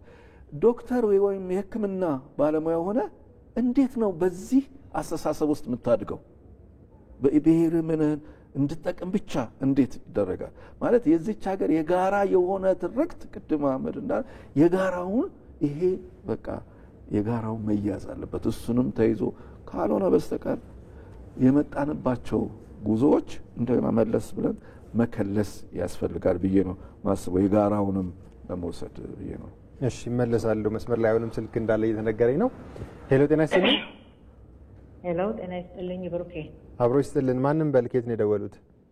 ማርታ ነኝ ከአዲስ አበባ። እንዴት ነህ? እሺ ማርታ ይቀጥሉ። ሀሳብ አስተያየት፣ ጥያቄ ካሉት? እሺ እንግዲህ እንግዶችህን ክብረት ይስጥልኝ ማለት እወዳለሁኝ። እሺ ይሰማል። ይቀጥሉ። በተነሳው ሀሳብ ላይ የሚዲያ ሚና ለአሰባሳቢ ትርክቶቻችን በሚል በተነሳው ርዕስ ላይ እንግዲህ ባለፉት 30 ምናምን ዓመታት ወዲህ ያለችው ኢትዮጵያ ምን ትመስላለች የሚለውንም ማንሳት ያስፈልጋል። ቀደም ሲል እያንዳንዳችን በኢትዮጵያዊነት ስሜትና በሀገራዊ ፍቅር የተቀረጽን ነበር ነው። አሁን ባለፉት 37 ዓመታት ወዲህ ግን ያው ሁሉም በየብሔሩና በየአጥሩ በየእንትኑ እንዲያቀነቅን ተደርጓል። ያ ደግሞ መኪናዎቻችን ሳይቀሩ፣ ባንኮቻችን ሳይቀሩ፣ ብዙ ነገሮቻችን ሳይቀሩ ወደ ብሔር እንትን ገብተዋል። አሁን ያንን በብሔር የተሰራችን ሀገር ብሔር መጥፎ ነው እያልኩ አይደለም፣ የሰው ማንነት መገለጫው ነውና፣ ግን ያንን ነገር አሁን እንዴት ነው ወደ ኢትዮጵያዊነት ጎራ ማምጣት የምንችለው የሚል የጋራ የሆኑ ነገሮቻችን፣ ብዙ የተናዱ ነገሮቻችን አሉ። ምክንያቱም ሁሉም በየሰፈሩ እንዲያስብ የተደረገበት ሁኔታ አለ። አሁን ግን ከጥቂት ጊዜ ወዲህ ጥሩ ጅምሮች እንዳሉ ያው የምረዳው ጉዳይ ነው። ነገር ግን ብዙ የሚቀሩን ነገሮች አሉ። አሁን እንግዲህ ሚዲያ አራተኛ መንግስት ነው አይደለም የሚባለው? ሚዲያው ስራውን ሰርቷል ወይ? አሰባሳቢ ትርክቶቻችን ዙሪያ ሚዲያው የሚቀረው ነገር የለም ወይ? ሚዲያው ገና ነው። እኛ ብዙዎቻችን ድሮ ሲኤንኤን፣ ቢቢሲ፣ ሌሎች የውጭ ሚዲያዎች ትክክለኛና እውነተኛ ሚዲያዎች ይመስሉን ነበረ። ግን በሀገራችን በሰሜኑ ክፍል በተደረገው ጦርነት ጊዜ ሁሉም የራሱን የሀገራዊ ተልእኮውን የሚያስፈጽምበት ሚዲያ እንደሆነ ተረድተናል። የእኛ ሚዲያዎችስ ምን እየሰሩ ነው የሚለውን ደግሞ ጥያቄ ያጭራል። ስለዚህ ወደ ጋራ ትርክቶቻችን ለመምጣት በኢትዮጵያዊነትና በሀገራዊ እንትኖቻችን ላይ በወልና በጋራ ትርክቶቻችን ላይ ማጠንቀን መቻል አለብን። ይህንንም ደግሞ ያው እንግዲህ የሀገራዊ እርቅና እንትን እየሰራ እንደሆነ ወደዛ እንደምንመጣ እሙን ነው። ነገር ግን አሁን ሚዲያዎች ትልቅ አንበሳውን ድርሻ የሚጫወቱት ሚዲያዎች ናቸው። ብዙ ሚሊዮን ሕዝብ የሚሰማቸው ከዛ ከእንትን ጎራ ወጥተው ኢትዮጵያውን ከመገንባት አኳያ ቅድም አንድ አድማጭ ሀሳብ ሰጪ የተናገሩት አሉ። አባይ ምን ያህል አያይዞናል ሁላችንንም የጋራ እንትናችን ስለሆነ የሉዓላዊነት መገለጫ። ግብጾች ከኬጂ ጀምሮ እኮ ገና ልጁ ሲወለድ ናይል ህይወቱ እንደሆነ እንትን ብሏል። እየሰሩ ነው ያሳደጉት፣ እየኮተኮቱ ነው ያሳደጉት።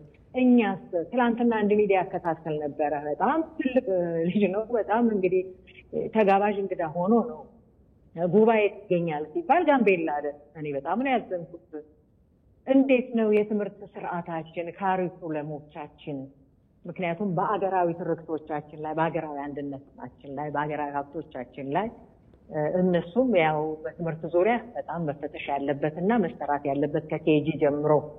አሁን ግብጽ ሁሉም የሀገሩ ጠባቂ ነው፣ የአባይ ጠባቂ ነው።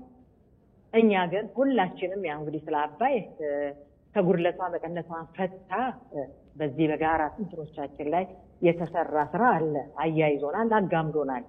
ትልቅ አይተናችን ነው። ሁለተኛ አድዋችን ነው አባይ። አሁንም ግን ኢትዮጵያን ከመገንባት አኳያ በጋራ ትርክቶቻችን ዙሪያ ልሂቃኖች፣ ምሁራኖች እንደ ሌሎች የታሪክ ምሁራኖች ተሰባስበው በጋራ ትርክቶቻችን ላይ ትልቅ ኃላፊነት አለባቸው እላለሁኝ። እንግዲህ ጥያቄ ስጠይቅ እንግዲህ ትላንትና አገር ለመናድ ብዙ የተጻፉ ድርሰቶችና ህዝቦችን የሚሉ የሚያራርቁ ብዙ ነገሮች ነበሩ። እነ ተስፋዬ ገብረአብ የጻፈው መጽሐፍ እንግዲህ ሁላችንም የምናውቀው ነው። አገር አፍራሽና እንትን የሆነ ግለሰቡን መጥራት አይኖርብኝም። የተሰራውን ስራ እናውቃለን። ሁለቱን ታላላቅ ብሔሮች ምን ያህል ለማራራቅ እንግዲህ ተቀበሉን ተልኮ ተነስቶ ብዙ ስራዎች ተሰርተዋል። እነዚህንና በህዝብ ውስጥ የተተከሉ መርዞችን በመንቀል ሚዲያው ሚና እንዴት ነው መስራት ያለበት የሚለውንም ጥያቄ ጠይቃለሁኝ። እንግዲህ አሰብ የማናት ደግሞ በሚለው ዶክተር ያዕቆብ ኃይለማርያም እንግዲህ የጻፉት መጽሐፍ አለ። ይሄ ደግሞ ሀገርን ገንቢና ጠያቂ ትውልድ እንዲኖር የሀገር ሀብትን ያለ ምክንያት ሀገርን በሚጠሉ ገዢዎች ታልፎ የተሰጠውን ጥያቄ እንዲያነሱ ለትውልድ የተተወ ነው፣ ባለአደራነት ነው ዶክተር ያዕቆብ ኃይለማርያም የጻፉት። ይህንንስ በሚዲያዎቻችን በማምጣት ትውልዱ እንዲረዳው እንግዲህ አሁን ጥያቄያችን ከአባይ ከግድቡ አልፎ ከህዳሴው አልፎ እንግዲህ ወደ ቀይ ባህር ዞሯል። ሁላችንስ በቀይ ባህር ዙሪያ ያለን አመለካከቶች ምንድን ነው? ልሂቃኖች፣ ምሁራኖች፣ ደግሞ ታሪክ አዋቂ ሰዎችም ይሄንን ሁሉ ከማሰባሰብ አኳያ እንግዲህ ሚዲያው ትልቅ ሚና አለው እላለሁ። የእናንተን ምላሽ በዚህ ዙሪያ እንድትመልሱልኝ ይፈልጋለሁ። ክብረት ይስጥልኝ። አመሰግናለሁ። እሺ ማርታ ከአዲስ አበባ በጣም ጥሩ ሀሳቦችን አንስተዋል። በጣም ነው የምናመሰግነው። መልካም ቀን ይሁንልዎት። ደዋያችን በጣም ጥሩ ሀሳቦችን ሲያነሱ ነበረ። በተለይ ተጨባጭ የህዳሴ ግድብንም አሁን በቅርቡ እንደ ሀገር የያዝነውን ትልቁን አጀንዳ ከወደብ ጋር ያለውን ብሔራዊ ጥቅም ከማስጠበቅ አንጻርም የሚዲያው ሚና ምን መሆን አለበት የሚል በኋላ ላይ መጨረሻ ላይ ያነሱት ጥያቄ አለ። የብዙ ሀገራትን ሚዲያ ስናነሳ እንግዲህ ያው ቀደም ብሎ ጥቤም ሲያነሳ እንደነበረው በተለይ የምዕራቡ ዓለም የጋዜጠኝነትና ኮሚኒኬሽን ትምህርት ያው ፓርሻል ጋዜጠኝነት የለም ነው። ኢምፓርሻሊቲ አንዱ መሰረታዊ የጋዜጠኝነት መርህ ነው ይሉናል። ግን በተጨባጭ ግን እውነታዊያ ነው ወይ? እያንዳንዱ ሚዲያ እንደዛ ነው ወይ የሚሰራው? የሀገሩን ጥቅም አሳልፎ ይሰጣል ወይ? ኢቭን ቀጠናዊ ጉዳዮችን ራሱ ልንመለከት እንችላለን። እና አልጀዚራ የአረቡን ዓለም ጉዳይ በምን መልኩ ነው ትሪት የሚያደርጉት?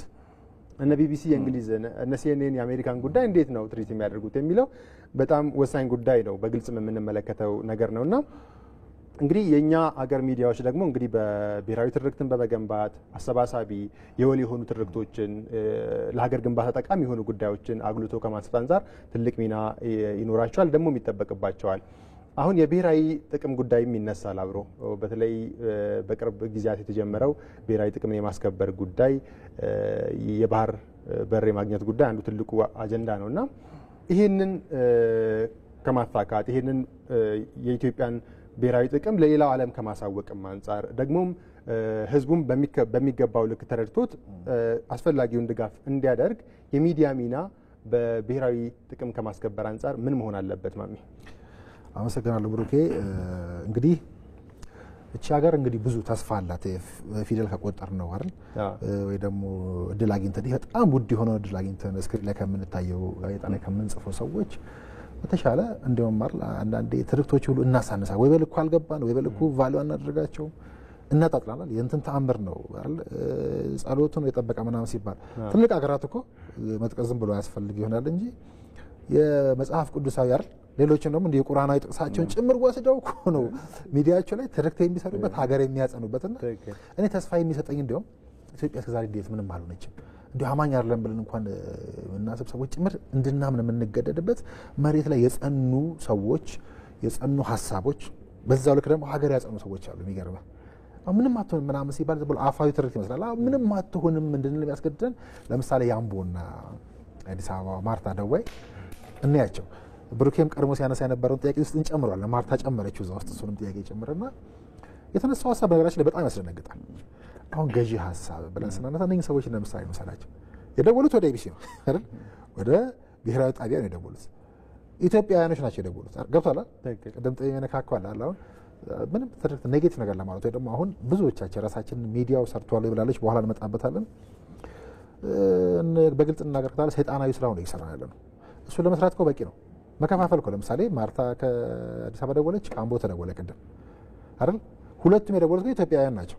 ልዩነቱ ስትፈልግስ ልክ አሁን የሆነ ቆንጆ ሴሬሞኒ ቡና ሴሬሞኒ ላይ ተቀምጠህ አይደለ?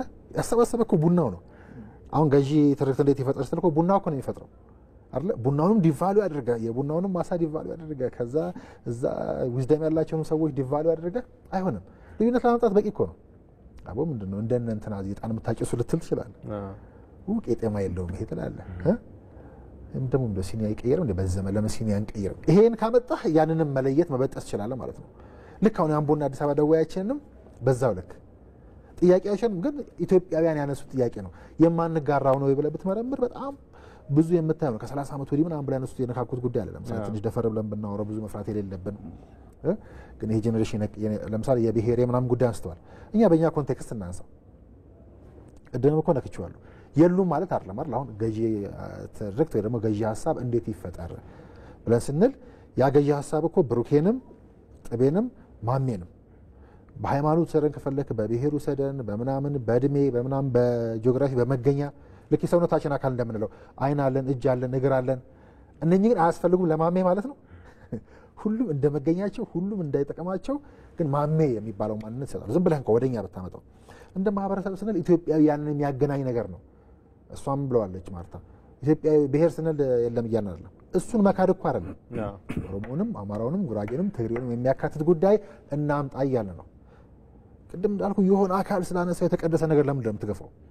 ሀገራት እኮ የተቀየሩት ሀገራት ብቻ ያለ ሚዲያ ብዙዎቹ አክቹአሊ ብዙ ሀገራትን የመሩ ሰዎችም የሚዲያ ሰዎችም ሀገር መርተዋል። በነገራችን ላይ ብዙ ጋዜጠኞች ነበሩ ሀገራትን የመሩ እንደዛ አይነት ሪቮሉሽን እንግሊዝን ጭምር እኮ የመሩት እና አብዮት ያቀጣጠሉ ሰዎች ናቸው። ገዢ ሀሳቦች ስለፈጠሩ ገዢዎች የሆነ ሀሳብ ስላመጡ ነው። ሀሳቡ ይጠቅመኛል አይጠቅመኝም ነው ጉዳዩ። አንተ እኮ ስንታረቅ ቅድም እንዳልኩ የነ ኤቢሲን ሞቶ ጨምሮ የመደመርን ጨምሮ ከዛ እሱን ተው በፕሮግራሞቻችሁ የምትሞክሯቸው ነገር ሁሉ ጀነር ሰጠው እኮ ኬዝ ስተዲዎችን ብታይ እያወሩልን ነው። እኛ በዚያ ልክ እናወራለን አለ ብሔሩ ማነካው። ግን ሁሉም ብሔር ተጋርቶ ሊኖርበት የሚችለውን ኢትዮጵያ እንፍጠር። ኢትዮጵያ ውስጥ እነሱ ሁሉ አሉ የሉም ማለት አይደለም።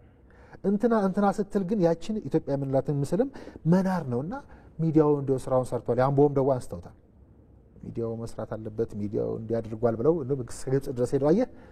አንዳንዴ መሬት ላይ ያለው ሰው ይገባዋል በደንብ ንቃት የለም ብሎ መደምደም መፈረጅም ትንሽ አንዳንዴ ጭፈነ ስለሚሆን አለ ሰው ያያል፣ ሰው ይቆጫል፣ ሰው ይቆረቆራል፣ ሰው ይታዘባል። ዓለምንም አይ ግብጽ ያምቦ ደዋ ግብጽን ጭምር እንደ ቤንችማርክ አመጣው። አንተም ቅድም የግብጽን ጉዳይ ከዛ በፊት ቀድመህ ስታነሳው ነበርና ወደ እንዲያውም ስራውን አልጀመረም ብዬ ነው ደፍሬ ማወራው ከይቅርታ ጋር። ሚዲያው ስራውን ሰርቷል። እኔ ሚዲያው ያንተንም ጥያቄ እየመለሰ ስለሚሄድ ነው። እንዲያውም ገና አልጀመረም ብዬ ነው የማስበው። እኔ ሚዲያው ወደ አሸናፊነት ግንባር መምጣት አለበት። አሁን ኢትዮጵያ በጦርነት ብትታመሰው ምናምን አክቹዋሊ እኛ ብቻ አይደለንም፣ እኛ ጋር ይብሳል፣ በደንብ ማየት ይቻላል። ግን ሌላው ዓለም ላይ እኮ አሁን ጦርነት ኤክስፖርት ቢደረገው ምንድን ነው? በሚዲያ እኮ ነው። ቀረ እኮ እንደ ድሮ ቅኝ ግዛት አዝምቼ ምናምን ቀረ። አንተ እዚህ ድል ያደረክበትን አድዋ መንዝረህ መጠቀም ስትችል እነሱ ወደ አምራችነቱ ወደ ምናምነቱ ተሻግረው ጥለውን ሄዱ። እኛ በታጋዮቻቸው ስንዘምር እነኛ ሀገራት ገብቷል። ለምሳሌ ቪየትናምን ብታነሳ አንተ ፋኖ ተሰማራ እንደ ሆቺሚኒ እንደ ቼኮቬራ እያልክ ጥሩ እኮ ነው፣ በወቅቱ ያስፈልጋል። ዛሬ ግን ቪየትናም የት ነች? ገብቷል አይደል? ከዛ እነ ጣሊያን የት ናቸው? ያኔና ዛሬ ከዛ ወደ አምራችነቱ ሄደው ከዛስ በኋላ በሚዲያው ላይ እያንዳንዳቸው እነዚህ የምንላቸው ዓለማት መጠሪያ ሚዲያቸውን ሰጡ። ቅድም ያንተን የአልጀዚራንም ሳነሳ ነበር እነ ቲአርቲንም ሌሎችንም ማንሳት ትችላለህ። መፋለሚያቸውን ሰርተው ኤክስፖርት ያደርጋሉ ከፈለጉት ነው ብለህ ማስቆም ትችላለህ። አሁን መሬት ላይ ጦርነት የበዛው ለምንድን ነው? ለምንድን ነው የምንባለው? ለምንድን ነው ይሄን መፍጠር ያቃተን? እኛ ስራችን ነው ሰራ ምንም ጥያቄ የለውም። ራሴ ወኪል ሳወራ እኔ እንደ ጋዜጠኛ እኔ እንደ ሚዲያ ልክ ፊደል የህዝብ እንዳስቆጠረኝ ከዛ ፊደል ሲያስቆጥረኝ ጋዜጠኛም ሰሆን የጥበብም ሰሆን ማይክ ስጨብጥም ስዘፍንም ሳዜምም ግጥም ሰራም ይሄን ኢትዮጵያ ለምትባለው ሀገር የጋራ ነገር መፍጠር ካልቻልኩ መፍጠር እንድችል አድርጎ ሰርቶኝ እሱን ባለማበርከቴ እሱን መስራት ባለመቻሌ ነው። የሚዲያው ግንባር ላይ ስናሸንፍ መሬት ላይ ያለው ጉዳይ ቀላልም ነው። መሬት ላይ ያለው ጦርነት ይከስማል። ሲጀመር ጨለማ ስለሆነ ግብሩ እንዳልኩ ለእንትና ብለህ የምታመጣው ሀገር ያለ ትርክት የቆመ ሀገርም የለም። ያለ ትርክት ያደጉ ብቻ እኮ አይደለም፣ ያለ ትርክት ሀገርስ መሆን ትችላለህ ያለ ገዢ ሀሳብ። አለበለዚያ እኮ ሶስታችንን ብቻ አለያይቶ ይሄን ስቱዲዮ መበጥበጥ ይሄን ስቱዲዮ መካፈል ከዛ መክሰም መጥፋት ጭምር ሁሉ የምትሄድበት ነውና ይሄ አንተ የጠየቀውን ጭምር እየመለስ የምንሄድበት የነ ግብጽ ምሳሌ ተነስቷል። የውሃ ጉዳይ አንተ የባህር በርና የቀይ ባህርን ጉዳይ አመጣው እንጂ ራሱ የጨረስ ነው የአባይ ጉዳይ ከናሬሽን አንጻር እንዲሁም በጣም ተሳካልናል። እኛ ቆመን በእኛ ዘመን አየነው የምንለው የተሳካልን የሚመስል ነገር ያለው እንዲሁም እሱ ነው። በናሬሽኑ ነው የምልህ ገዢ ሀሳብ ሆኖ እንዲቀጥል ግን ገዢ ሆኖ መቀጠል ያለበት ወደፊትም ነው። አንዳንድ የምናያቸው እንከኖች የዚህ አሁን ከቀይ ባህር ጋር አድዋ ለምሳሌ ትርክት ገዢ አሰባሳቢ ትርክት አድዋ ነው ብለን ካልን አባይን እንዴት ነው ከአድዋ ነጥለህ የምታየው? የባህር በር ጥያቄ ቀይ ባህርን ጉዳይ እንዴት ነው ከአድዋ ነጥለህ የምታየው? አሰባሳቢ ትርክት እኮ ማለት እኮ አንዳንዴ እቺ ሀገር ለምሳሌ ሁሉና ብዙዎቹ ሀገራት ለምሳሌ ህብረት የሚል ጉዳይ ይዘው ነው የሚነሱት አይደል? የሰርቫይቫል ጉዳይ የህልውና ጉዳይ ሁሉም ሀገራት ጠቀሳቸው። አሁን በእኛ አይን ስር ያደጉ ሀገራት ለምሳሌ ባለፉት 50 60 ዓመታት 30 40 ዓመታት ጭምር ያደጉ ሀገራትን ስታይ እነኚህ ጉዳዮች በጋራ ይዘው ይነሳሉ። የውሃን ጉዳይ አንሰው ዓለማችን ላይ ውድ የሚባለው ሀብት ማለት ነው። ከውዱም ሀብት ደግሞ የናይል ውሃ የራሱ ብዙ ገጸ በረከቶች ያሉት ነው። ነዳጅ ምናምን ቀጣዩ ዓለም ጦርነት የሚለውን ትታ ሰማያዊ ነዳጅ ይሉታል። ኔሚት ብዙ ስም ሰጠዋለ። ግን ወደ 1% እኮ አይሆንም ዓለም ላይ ያለው ውሃ ነው የሚባለው። ይሄ ስራ የማይፈልገው ፍሬሽ ወተሩ ምናምን ከረዶ ግግሩ ምናምን ውጪ ያለው ያንን ከያዙ ሀገራት ጥቂት ሀገራት አሉ። ከያዙ ሀገራት አንዷ የሚያሰኛት አባይ የራሱ የውሃ ኳሊቲ ያለው ውሃ ዓለማችን ላይ ውድ የሚባለው ጉዳይ መሆኑ ግን ከቤታችን ጀምሮ የውሃ አያያዛችን ያመጣው ጣጣ በህዳሴ ግድብ ላይ ሁሉ ልክ ስለ ህዳሴ ማውራት እንዳልኩ አሁን ስለ ገዢ ሀሳብ ለማውራት እያንዳንዱ ፊደል የቆጠረ ሰው ፕራውድሊ ነው ማውራት ያለበት ወጥቶ ስለዚህ ስለ ውዱ ሀብት ከዛ ደግሞ በደም በእኛ ዘመን እውቀት አሳክተን ምንስፈነጠረበትን ህዳሴ ሰርተን ስለ እሱ ማውራት ጭምር እንድትሸማቅ የተደረገበት ቶሱን አሁን የቀይ ባህር የምንፈልገው የቀይ ባህር በለው ምንም የባህር በረኛ መውጫ መተንፈሻ የምንፈልገው ለምንድን ነው? እንደው ለቅንጦት እንደው ለትንኮሳ ጥያቄ አንድ ዜጋ ማንሳት አለ። በተለይ ፊደል የቆጠረ ስለሆነ ቅድም የምናወራው ስለ ሚዲያው ስለሆነ ሚዲያው ላይ ሲነሳ ጭምር ስለሚያስደነግጥ ማለት ነው። የህልውና ጉዳይ ስለሆነ እኮ የሚነሳው የባህር በር ጉዳይ ዝም ብሎ እንዳይመስለን ብሩኬ። አንደኛ እንዳልኩ ዝም ብለው የሚነግዱብን ሰዎች ኦሮሞ፣ አማራ፣ ትግሬ፣ ሙስሊም፣ ክርስቲያን ይሉናል እንጂ ሁላችንም በጋራ ቆመን ይሄን ጥያቄ ካልመለስን መኖር የማንችልበት ደረጃ ላይ እንደርሳለን። በቁጥር በህልውናም ደግሞ ስታየው የቀጠናው ሀገራት በባህሪ ሰርቶ በማደግ የጋራ ትርክት መፍጠር ሳይሆን ለምሳሌ ጦርነትን ኤክስፖርት ማድረግ ቅድም ጥም የሚነካከው አለ። የሌሎች ሀገራት የጫኑባቸውን ጉዳይ ማስፈጸም ያ የቀጠናው ባህሪ ነው። ነገራችን ላይ እኛ እሱ እንኳን ባይኖርብን ህዝቡ መፈንዳቱ አይቀርም። ኢኮኖሚያችን እየተመነደገ ነው። ወደድክም ጠላህም ብዙ ተማሪዎች እያስተማር ነው። ንቃቶች እየመጡ ነው። ስለዚህ እንፈልገዋለን። ከዛ ውጭ ግን የምንጠቃበትም ነው። ይሄን ቅድም ከአድዋ ጋር ነጥለና ታየዋለህ፣ ከአባይ ጋር ነጥለህ ታየዋለህ ብለህ ስታስብ ታሪካዊ ጠላት የምንላቸው ሀገራት አሉ። በፍጹም እንዳንነካቸው የሚፈልጓቸው ጉዳዮች ሁለቱ ጉዳዮች ናቸው። በእኛ እድሜ አይደለ በእኔ እናንተ እድሜ እኮ ኖሮ ያጣነው ጉዳይ እኮ አይደለ ምንጠቃበት እኮ ነው። ሚሳኤል እኮ የትም በለው ከፈለክ በርበራ በለው ከፈለክ ምጽዋ ሂድ ርቀህ ከዛ አሰብም ነው እዛ ጋር እኮ ማንም ታሪካዊ ጠላት አለን፣ ጥያቄ የለውም። ኢትዮጵያ በጣም ታሪካዊ ጠላት አላት። በሲምፕል በጣም ባልዘመኑ ሚሳኤሎች ሁሉ ሊያጠቁን እኮ ይችላሉ እዛ ከሆኑ። ከዛስ በባህሪያቸው ደግሞ ሰርተው የሚለሙ አይደሉ። ለምሳሌ እነ ሲንጋፖር እናነሳለን። ሲንጋፖር ከዛች የወደብ ከተማ ማለት ምን ልንለው እንችላለን መሰለህ? በትላንቱ አዲስ አበባ ብናየው የሆነ በሬ ፈረስ ምናምን ማሰሪያ የነበረ አይነት ከተማ ልትለው ይችላል። የሆነች አይላንድ እኮ ነች። ዝም ብሎ ወደብ በጥቂት የቆመባት የነበረች። ከዛ በኋላ ዲሲፕሊንን አክለውበት ከዛ የዓለም የኢኮኖሚክ ሀብ እንሆናለን ብለው ሰርተው የምር ሰርተው ነው ወደ ዜጋው የምጠቁመው እዚህ ጋር ነው።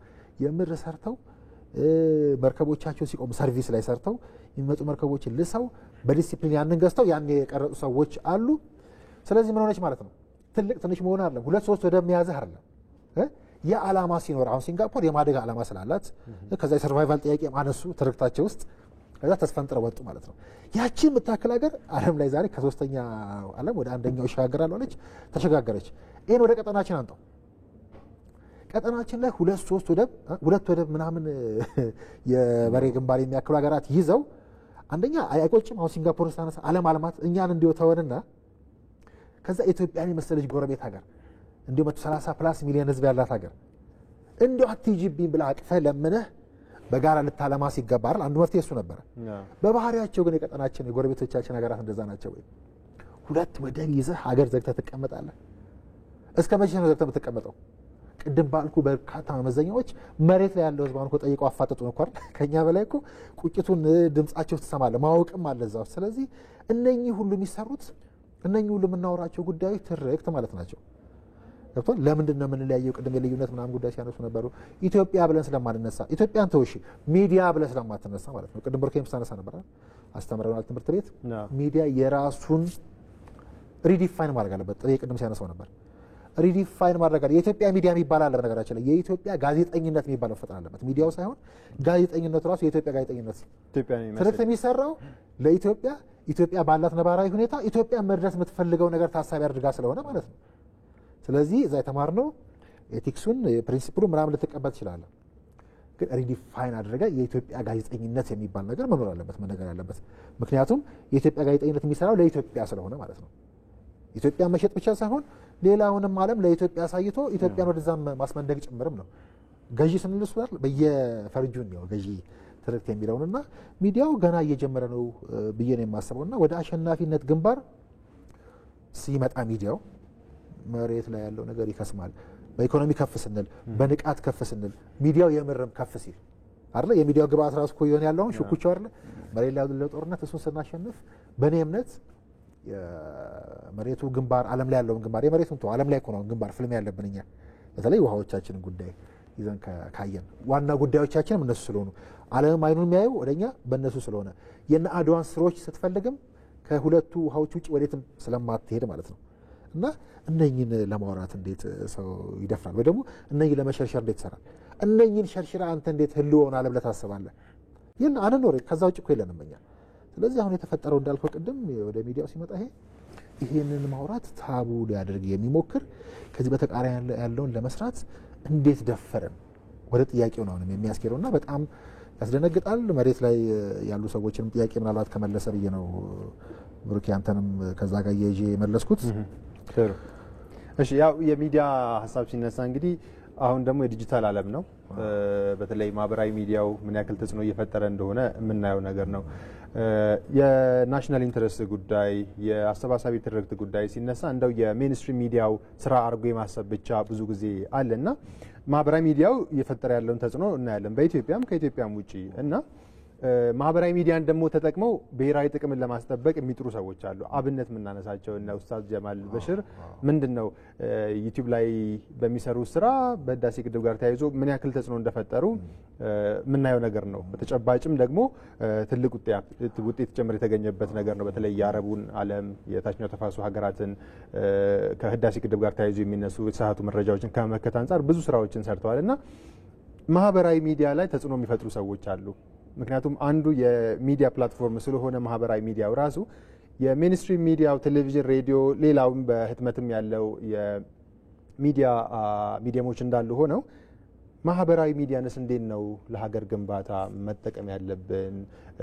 ብሔራዊ ጥቅሞቻቸውን ለማስጠበቅ አሁን ቀደም ብለን ስናነሳቸው የነበሩትን አሰባሳቢ የሆኑ ትርክቶችን የወል ትርክቶችን ከመገንባት አንጻር ማህበራዊ ሚዲያን እንዴት ነው መጠቀም ያለብን? ተጠቃሚዎችስ እንዴት ነው መጠቀም ያለባቸው?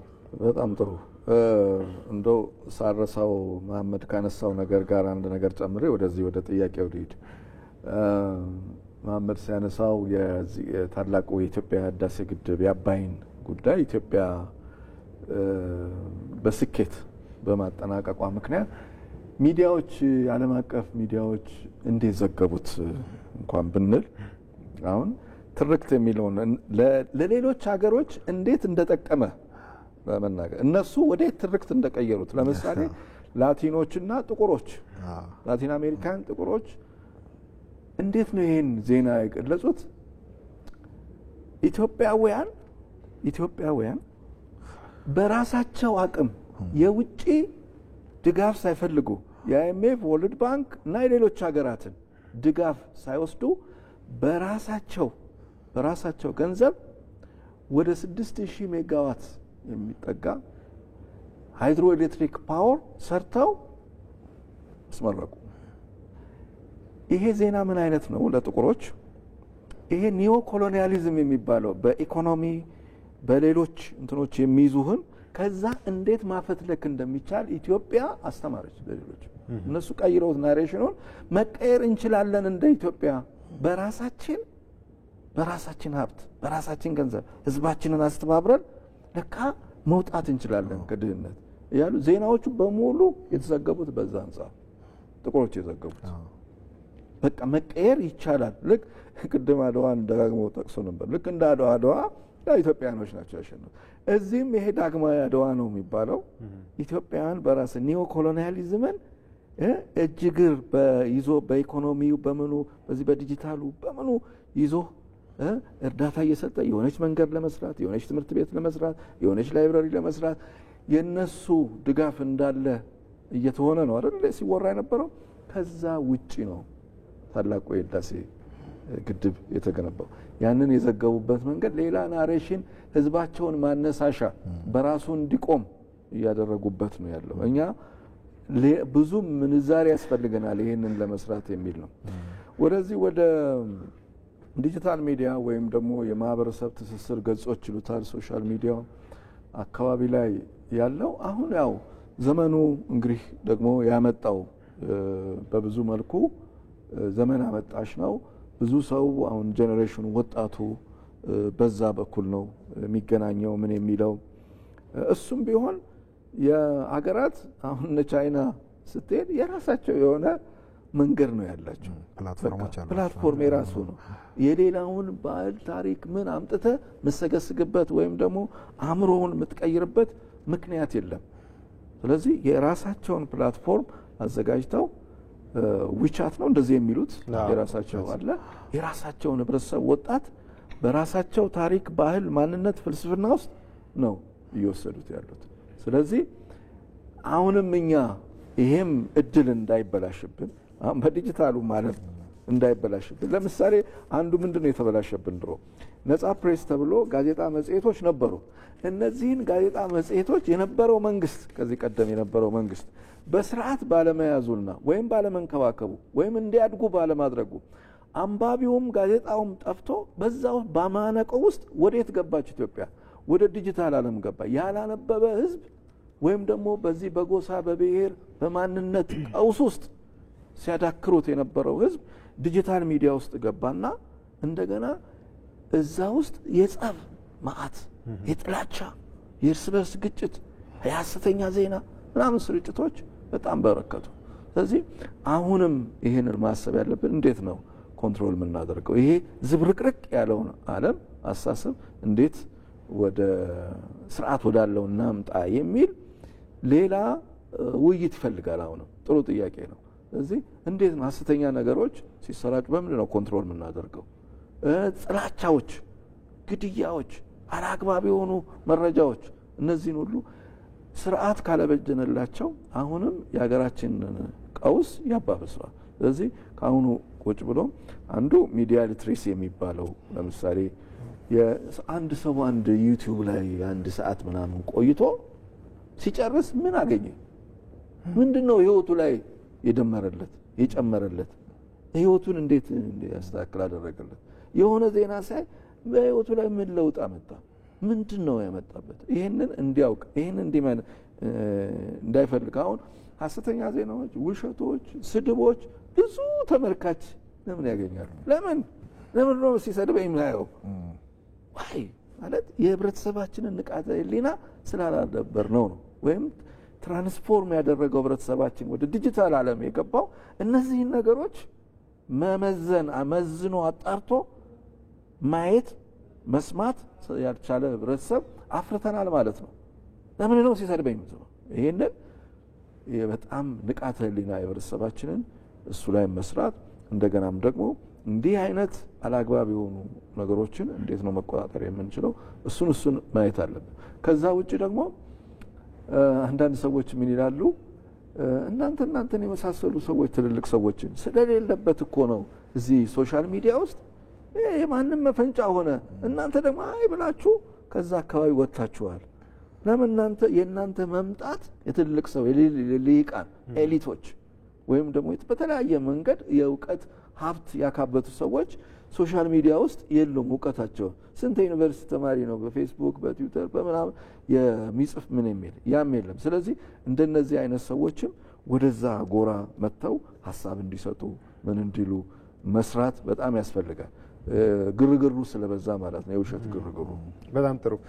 ሰዓታችንም እየተገባደደ ስለሆነ ወደ ማጠቃለሉ እየመጣን ነው። ያው እንግዲህ በቅርቡ የተቋቋመውን ቀደም ብላችሁ ማንስታችሁታል የሚዲያ ልህቀት ማዕከል ተመስርቷልና በተለይ ጋዜጠኛው ያው በሌላው ዓለም የሚታወቅ ነገር ነው አይደለ? ስፔሻላይዜሽን በሆነ ዘርፍ ጋዜጠኝነት አጠቃላይ ያው በሕክምናው የምናየው ነገር ማለት ነው።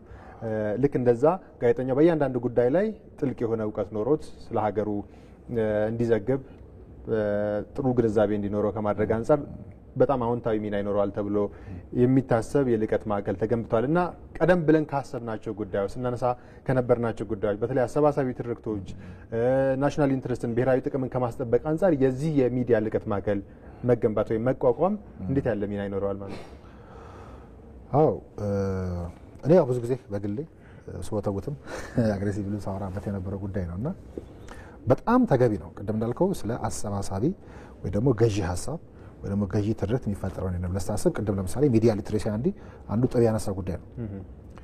ሚዲያ ሊትሬሲ ምንድነው? ብዙ ጉዳይ ቅድም ጥብ ያነሳውን ምን አገኘው ብሎ መጠየቅ ብቻ ሳይሆን ምን አጣው ብለህ ስትል ደግሞ እንደ ሀገርም እንደ ግለሰብ እንደ ጤና እንደ ሰላም እንደ ቢዝነስም ከቢዝነስ ዋይዝም ብታየው የምናጣበትን ነገር በሙሉ የሚተነተንበት ግን ከሶሻል ሚዲያ ለምሳሌ ብዙ ሀገራት ለምሳሌ እነ ካናዳ በጥሩ ምሳሌነት ይነሳሉ። ሚዲያ ሊትሬሲ ከትምህርት ቤት ጀምሮ ከታች ጀምሮ የሚሰራ ነው። ብሩክ ደግሞ አሁን እንዳልከው ጋዜጠኛ ሆነ ወጥተን እንኳን አይደል ያውም ብዙ ፈተናዎች ባሉበት አይደል በብዙ ፍጥነትና ለብለብ ውስጥ አይደል በብዙ ትርምስ ውስጥ ተምረን ይወጣን አይደል የትምህርት ስርዓቱ ራሱ አሁን ተቀይሯል። እኛ ተመርቀን ይወጣንበት አለ። አሁን የሚወጣው ጄኔሬሽን አለ። ሆነም ቀረም ግን እዛ የምንማራቸው የራሳቸው ቴክስት ቡኮች የለንም። ገና ሪዲፋይን አላደረግ ነው አንዳንዱን ጉዳይ።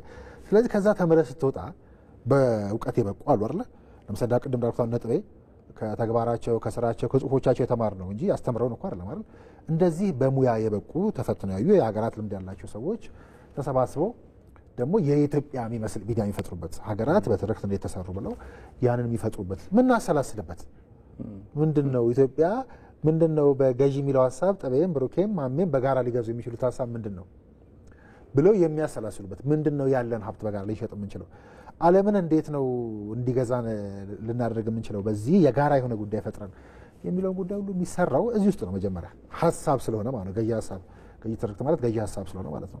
ይህን የሚሰራው ማን ነው ብለን ስንል ቅድም እንዳልኩት አሁን ቅድም ስነሳ የቲክቶክን ጉዳይ አንስተናል። የአይዲያ ሊደርስና ኢንፎርሜሽን ሊደርስ የተምጣጡበት ነው የሶሻል ሚዲያ ውስጥ አነሳ አሁን ሚዲያው በራሱ አይደለ አሁን ይሄ ስልኩ ዜጎች ምን ማድረግ ይችላሉ ስልክህንም አይደለ ስክሪፕቶንም እንደ ኡስታዝ በሽርን እንደ መሐመድ አላዱሲን ቅድም አንስተሃል። በጣም እንዳልኩ እኛ እንደ ሚኒስትሪ ሚዲያው በብዙ ነገሮች ተሸብቦ ያለበት ሁኔታ ውስጥ የህዝቡ ነጸብራቅ ናቸው። ማንም ሳይከፍላቸው ማንም ሳያዛቸው ቋንቋዎቻችንን እንኳን በስርዓት ሳይችሉ ሌላ ተስፋም ቢሆኑ ግን በዛው ልክ ደግሞ ሶሻል ሚዲያ ላይ ያለው ሰው ብዕር ሲይዝ ጥይት እንደያዘ ከጥይት በላይ አይደለ ልክ ኒኩለር ለምሳሌ ለጥፋት ይሆናል አይደለ ኤምሲ ስፌር ቀመሩ ሂሮሺማ ላይ ሲወድቅ ጥፋት እንደሆነ ሁሉ ግን ሂሮሺማ መለሳ ጃፓን ሌላ በትርክት ስራ የምትነሳ ሀገር ስለሆነች ማለት ነው። በዛ አጭር ጊዜ ውስጥ መልሳ ያወጣችሁ ደግሞ ይሄንን የጨበጡ ሰዎች ስላሰላሰሉ ከዛ በአንደበታቸው ያንን መልካም ነገር የጋራ ጉዳዮቻቸው ስላወሩበት ያ እንዳይደገም ስላሉ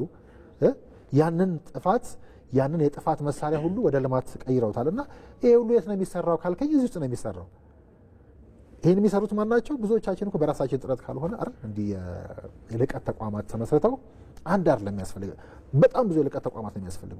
ኢቢሲ ብቻውን ሊሰራው አይችልም። መንግስትም የመንግስት ሚዲያ ብቻውን ሊሰራው አይችልም። ይሄን ጉዳይ ብሩክ ቅድም የሶሻል ሚዲያ ያነሳው ለዛ ይመስለኛል። ስለዚህ አንደኛ የምፈልገው ይሄንን ነው ብሎ አይደል ፍሬም ያደርጋል መንግስት ወይ ደግሞ በተለይ የሚዲያው ዊንግ ማለት ነው።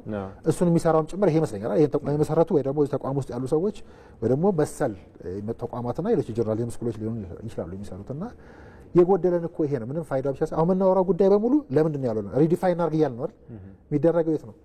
ይሄ እዚህ ማዕከል ውስጥ ወይ ደግሞ ይሄን የመሰረቱት ውስጥ ነው። ስራው የሚሰራው ማን ነው? ሚዲያው ነው።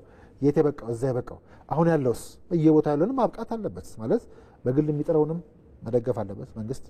የምፈልገው ይሄን ትርክት መፍጠር ፈልገው በሚዲያ ላይ በተለይ የምፈልገው ይሄን ትርክት ነው። ሶሻል ሚዲያው ላይ ደግሞ ይሄንን ነው። ለዚህ ከኔ ምን ይጠበቃል ብሎ መንግስት መጠየቅ አለበት። በትልቁ ገብቷል። በትልቁ ጠይቆ ልክ እንደገና ሌላ ብዙ አመታት እንዳናባክን ማለት ነው። ኢቢሲም በፍጥነት ስራውን እንዲሰራ በየግል የግሉም ይሁን ሶሻል ሚዲያ ላይ ያለው ይሁን በግሉ እንዲሰራ ይሄ አይዲያ ሊደርስና ኢንፎርሜሽን ሊደርስንም ለመለየት የነቃ ማህበረሰብ መፍጠር ነው ያለው። ያ ሁሉ ይመጣው በየዘርፉ ባሉ ልቀት ማዕከላት ነው። ዋናው ግን የኛ ሚዲያ ላይ የሚሰራ ልቀት ማዕከል አልነበረንም። ያስቆጫል እስከዛ አለመኖሩም ማለት ነው።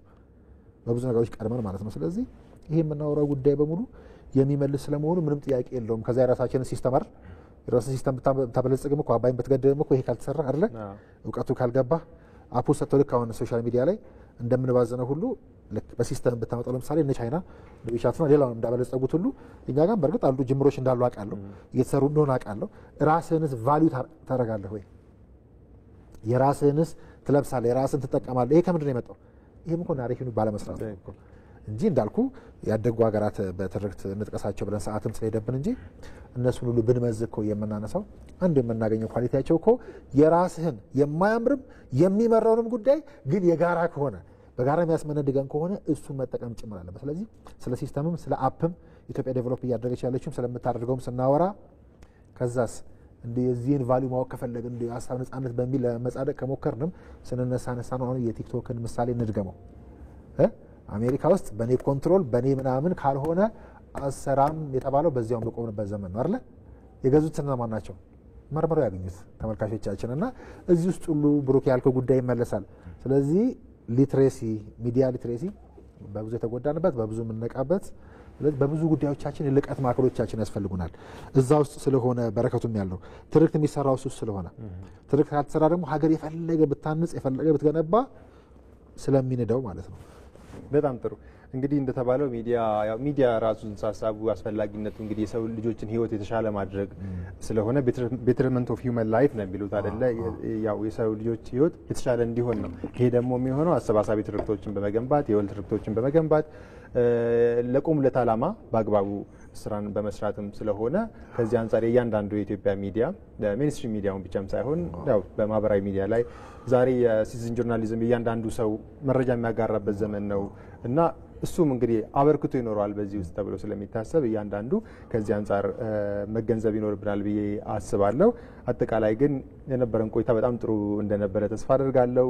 በጣም ጥሩ ሀሳቦችን አንስተናል። እንግዶች የሆናችሁ እዚህ ስለተገኛችሁ ላነሳዋቸው ጥያቄዎች ደግሞ ምላሽም ማብራሪያም እየሰጣችሁኝ ከኔ ጋር ስለቆያችሁ በጣም አድርጌ ነው የማመሰግነው። እኔ በጣም አመሰግናለሁ። ክቡራትና ክቡራን ውድ ተመልካዮቻችን የዛሬው ዳጉ የተከታተላችሁትን ይመስል ነበረ። ዛሬ ሚዲያ ለሀገር ግንባታ በተለይ ብሔራዊ ጥቅሞችን በማስጠበቅ ከዛም ባለፈ አሰባሳቢና የወል ትርክቶችን ከመገንባት አንጻር ምን አይነት ሚና ሊኖራቸው ይገባል ሚዲያዎች በሚሉ ሀሳቦች ላይ ውይይት ያደረገን ቆይታ አድርገናል። ውይይቱን የመራሁ ኔሮክታ እያብሬያችሁ ነበርኩ። በሌላ ዳጉ ዳግም እስከምንገናኝ በያላችሁበት